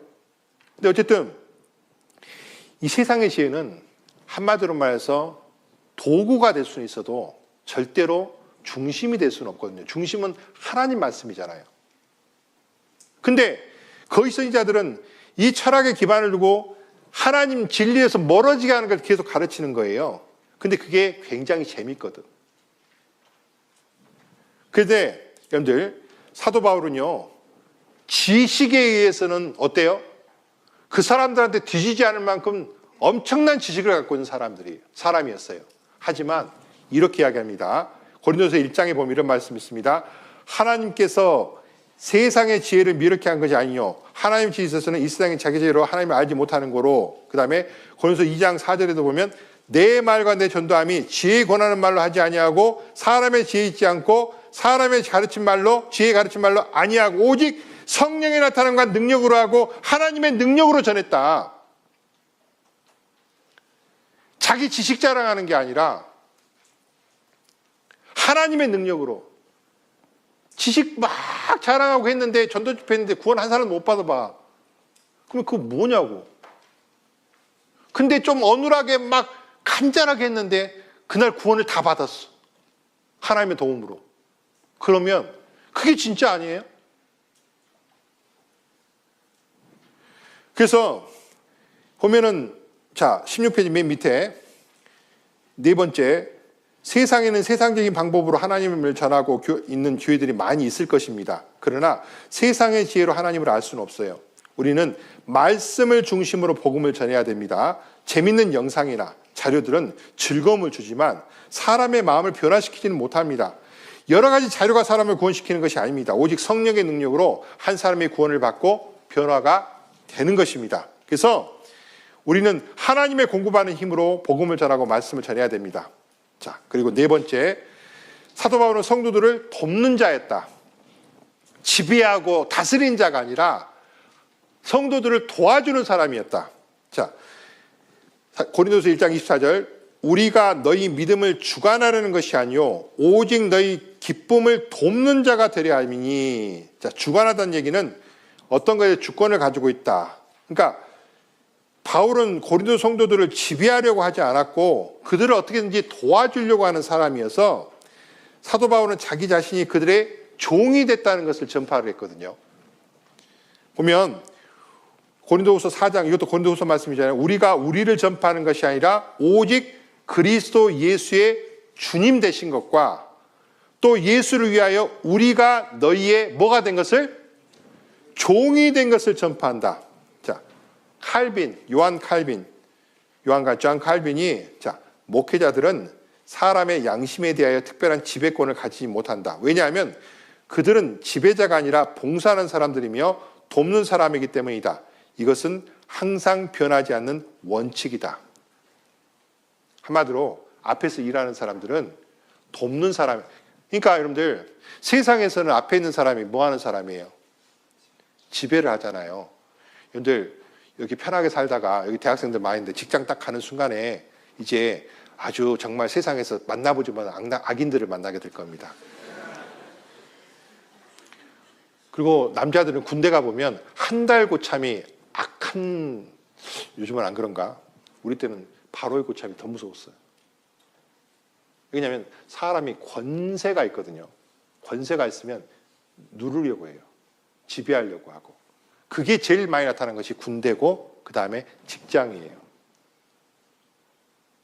그러니까 근데 교회도 똑같이 예를 들어 부장님이, 예를 들어 목사님이, 아니면 무슨 뭐 교구장님이, 구역장님이 그런 식으로 하면 되겠어요, 안 되겠어요? 집사는 뭐 하는 사람이라고 성경에 돼 있어요? 일하는 사람이에요. 종이요, 종. 예수님이 누가 높은 사람이라겠어요? 섬기는 사람이 높은 사람이라겠죠. 그렇죠? 자, 그래서 세상의 집권자들은 다스리고 지배하려고 합니다. 형제자매들 위해 군림하려는 교회 일꾼은요, 어떻게 합니까? 성도들이 존경하지 않습니다. 무서워서 따를지는 몰라도. 그래서 이 보면은 사도 바울은요, 자기의 고난보다 교회를 굉장히 염려했거든요. 모든 교회에서 염려했습니다. 그래서 그 모습을 보고 고린도 교회 성도들이 바울에게 순종하고 존경했던 거예요. 교회 일꾼은 교회를 위해서 존재합니다. 교회가 교회 일꾼을 위해서 존재한 게 아니고 교회를 섬기고 성도를 돕는 자로 있어야 됩니다. 그래야 성도들이 존경을 합니다. 그 존경이 있어야 교회가 유지가 되는 거예요. 자, 18페이지입니다. 성도들에게 본이 되고 성도를 섬기는 교회 일꾼을 존경하고 순종하게 된다. 다섯 번째, 바울은 성도들에게 향한 넘치는 사랑이 있었다. 사도 바울은 고린도 교회 성도들은 정말로 진정으로 사랑했습니다. 보면 고린도후서 2장 4절에 보면 내가 큰 환난과 애통한 마음이 있어 많은 눈물로 너에게 썼다. 많은 눈물로 너에게 썼다. 너희가 정말 그렇게 죄를 짓게 되고 막 나를 막 싫어하지만은 나는 너희들을 너무 사랑한다. 그러면서 오직 내가 너희를 향하여 넘치는 사랑이 있음을 너희로 알게, 내가 너희를 얼마나 사랑하는 줄 아느냐. 자, 그래서 그들을 얼마나 사랑했는지 알 수 있는 말씀이 보면 너희를 아끼려 함이고 내가 너희 영혼을 위하여 크게 기뻐함으로 재물을 허비하고 내 자신까지 허비하리니 너희를 더욱 사랑할수록 나는 덜 사랑을 받겠느냐. 정말 너희를 사랑한다. 그래서 사도 바울은 이제 고린도 교회뿐만 아니라 모든 교회 성도들을 사랑했죠. 유모가 자기 자녀를 기름같이 하였나니. 요즘은 유모가 없죠. 요즘은 분유가 있으니까. 근데 이제 옛날에는 유모가 있어요. 그래서 보면은 유모가 자기 자녀를 기름같이 하였으니 우리가 이같이 너희를 사모하여 하나님 복음을 아니라 우리 목숨까지 너희에게 주려 즐거워하면 너희가 우리 사랑하는 자 됨이라. 그래서 이게 보면은 자식같이, 아버지같이, 예? 그렇게 사랑하고, 유모가, 그러니까 자기 자식을 키운 거죠. 그러니까 그 젖을 먹여서 키우는 것처럼 사랑한다는 말을 계속 고백하고 있거든요. 그래서 18페이지 이제 아래쪽에 보면 사도 바울의 사역의 바탕에는 성도들을 뭐 하는 마음이 있었다? 사랑하는 마음이 있었다. 성도를 사랑하는 교회 일꾼을 비난하는 사람은 없을 겁니다. 오해를 해서 비난할지 몰라도 진짜 사랑하는 마음으로 하면 비난할 수가 없어요. 성도를 사랑하는 것은 주님의 명령이자 교회 일꾼을 마땅히 가져야 할 태도입니다. 그래서 성도를 사랑한다는 증거는 뭔가? 까다로운 성도들이 있더라도 오래 참아야 된다. 사랑하면 오래 참을 수 있다. 내가 이거를 썼는데요. 이거 쓰면서 굉장히 힘들었습니다. 왜냐하면 까다로운 성도들은 안 참아지더라고요.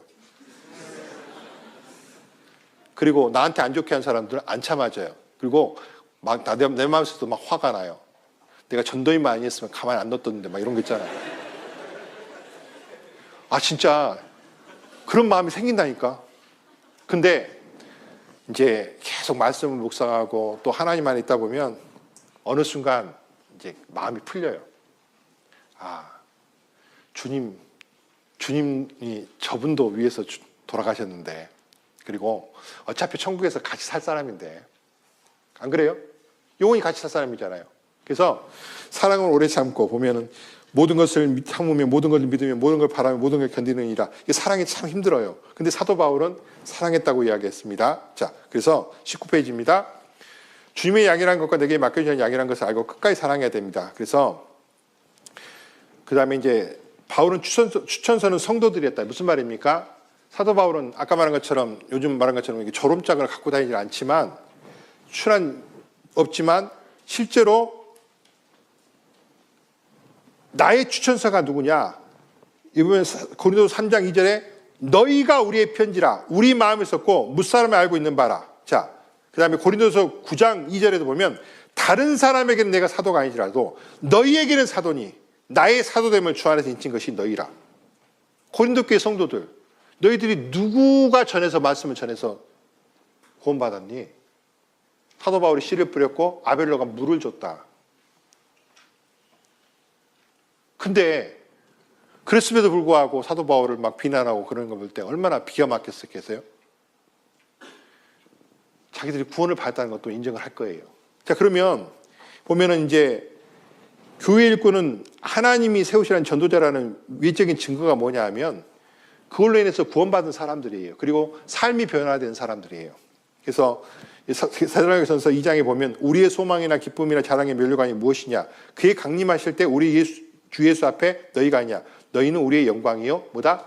기쁨이니라. 그래서 주님은 열매를 보고 나무가 어떤 나무인지 알 수 있다고 말하잖아요. 진짜 선지자와 거짓 선지자를 구별하는 게 뭡니까? 열매잖아요. 진짜 교회하고 가짜 교회를 구별하는 게 뭡니까? 열매입니다. 여러분들 어떤 병원이 진짜 병원이에요? 예를 들어서 건물도 멋지고 완전히 간호사님들도 이쁘고 그 다음에 의사 선생님도 또 그냥 훤칠하고 이쁜데 가기만 하면 무조건 사람이 죽어 나와. 병을 못 고쳐. 그런 병원이 있다고 합시다. 근데 어떤 병원은 조금 이제 오래돼 가지고 허름하긴 한데 문제는 명의가 있어. 그리고 너무나 친절한, 그리고 너무나 훌륭한 그 간호사님들이 계시고 약사님들이 계시고, 그리고 그 가면은 죽어 가던 사람도 살아나와. 어디가 진짜 병원이에요? 후자가 진짜 병원이잖아요. 안 그래요? 진짜 교회, 진짜 일꾼의 증거가 뭐예요? 구원받는 사람과 삶이 변한 성도들. 그게 진짜예요. 사도 바울이 추천서는 너희들이다. 이게 당연한 거예요. 그 다음에 7번째 20페이지입니다. 바울은 오직 진리를 나타냈다. 자, 숨은 부끄러움의 일을 버리고 교육 가운데 행하지 아니하며 하나님 말씀을 혼잡게 하니 오직 진리를 나타냈다. 숨은 부끄러움의 일을 버렸다는 것은 사도로서 수치롭고 불명스러운 일은 없었다. 그리고 교육 가운데 행하지 않았다는 것은 교활하게 행한 적이 없다. 하나님 말씀을 혼잡게 안 했다는 것은, 혼잡이란 말이 뭔 말입니까? 금에다가 불순물 섞으면 순도가 떨어지죠.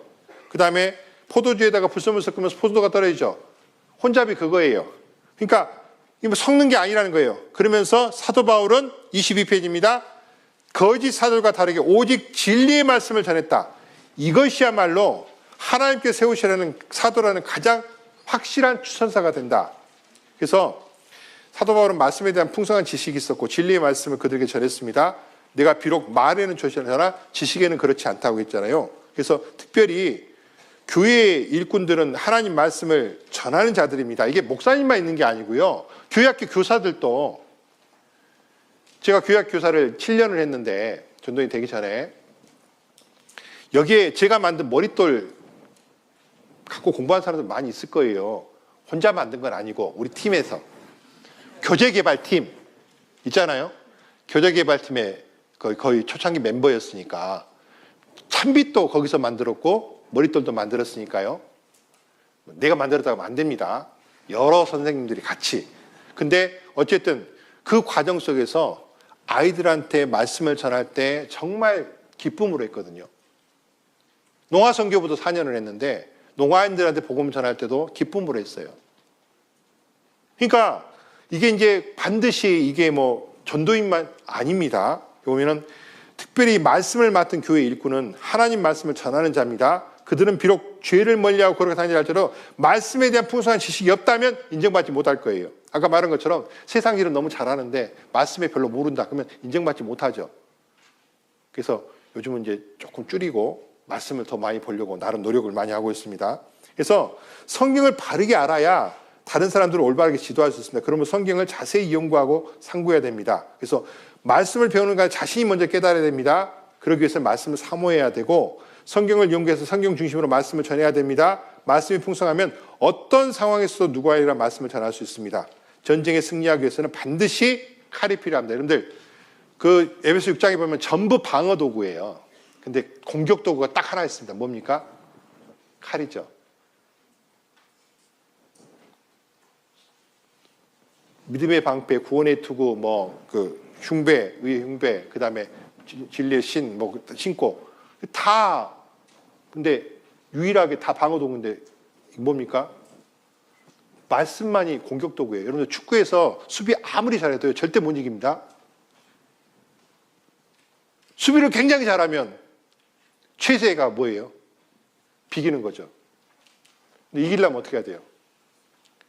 무조건 한 골 넣어야지 이기잖아요. 공격도 해야 된다니까. 근데 공격이 뭐냐 하면 말씀인 거예요. 말씀.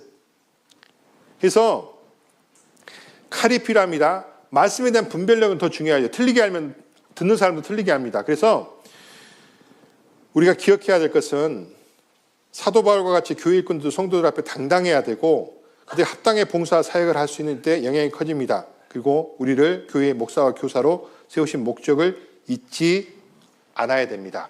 그래서 이제 고린도후서는요, 이거 외에도 아까 말한 연보 이야기도 있고, 그 다음에 여러 가지 그리스도 향기 이런 것도 있고 여러 가지가 있는데 그걸 다 할 수는 없고요. 오늘은 이제 특별히 고린도후서를 썼던 가장 중요한 목적, 사도 바울을 이제 무너뜨리기 위해서 마귀가 계속 공격했었고, 실제로 고린도 교회가 정말 목회하기 힘든 교회였을 것 같아요. 근데 사도 바울은 가장 헌신적이고 가장 고난을 많이 받으면서 가장 고생을 하면서 가장 간절하게 목회를 하고 그 성도들을 계속 설득하고 해서 고린도전서와 고린도후서를 우리한테 주신 거예요. 지금 하나님께서. 욥이란 사람을 그 고생을 시켜갖고 욥기를 우리한테 줬잖아요. 안 그래요? 누가 욥같이 살으라고 하면 또 살겠어. 물론 솔로몬처럼 너무 잘 살아가지고 또 그것도 좋지만, 어쨌든 이 고린도전서와 고린도후서를 읽어보면 교회의 여러 가지 문제도 볼 수 있고 또 교회에서 일어날 수 있는 걸 볼 수 있지만, 그 속에서 정말 특별히 이제 고린도후서는 그 한 목회자의 눈물, 그리고 성도들을 위해서 기도하고 성도들을 위해서 계속 간구하고 계속 그들을 위해서 그 정말로 그 밤잠을 설쳐가면서 정말 하나님께 뱉들었던, 그리고 그들을 사랑했던 그 바울 사도의 모습을 많이 보게 됐어요. 그래서 앞으로 얼마 남을지 모르겠지만 그동안도 열심히 한다고 했는데 좀 못했지만 정말 바울의 모습을 보면서 나중에 천국 가면 바울 만날 거 아니에요. 부끄럽지 않게 이 말씀 보면서 좀 더 열심히 살아야겠다. 저는 개인적으로는 그렇게 생각을 했습니다. 그래서 제 거는 이렇게 보시고 전체적인 거 장별로 보시고 싶으면 이 전 거 신영철 목사 했던 거 보시고 그 전 거 보시고 그렇게 하면 이 고린도후서가 쭉 한번 이렇게 정리가 될 것 같다는 생각이 듭니다. 자, 이상 기도하고 마치겠습니다. 거룩하신 아버지 하나님 감사합니다. 오늘 고린도후서를 통해서 하나님께서 우리에게 주신 귀한 이야기들을 보았습니다. 하나님께서 함께 하셔서 우리 성도들 주님 앞에 이 이야기들을 보고 하나님을 향해서 가는데 더 부족함이 없이 하나님을 섬겨가는데 더 온전하게 설 수 있도록 인도하시고 저희 교회를 통해서 복음이 전해지고 또 교회 안에 쓰임받는 일꾼들이 일어나는 귀한 교회가 될 수 있도록 하나님께서 인도하시고 도와주시옵소서. 오늘 함께 하심을 감사드리며 또 다음 시간도 함께 해줄 것을 의탁하며 우리 구주 예수님의 이름으로 기도하였습니다. 아멘.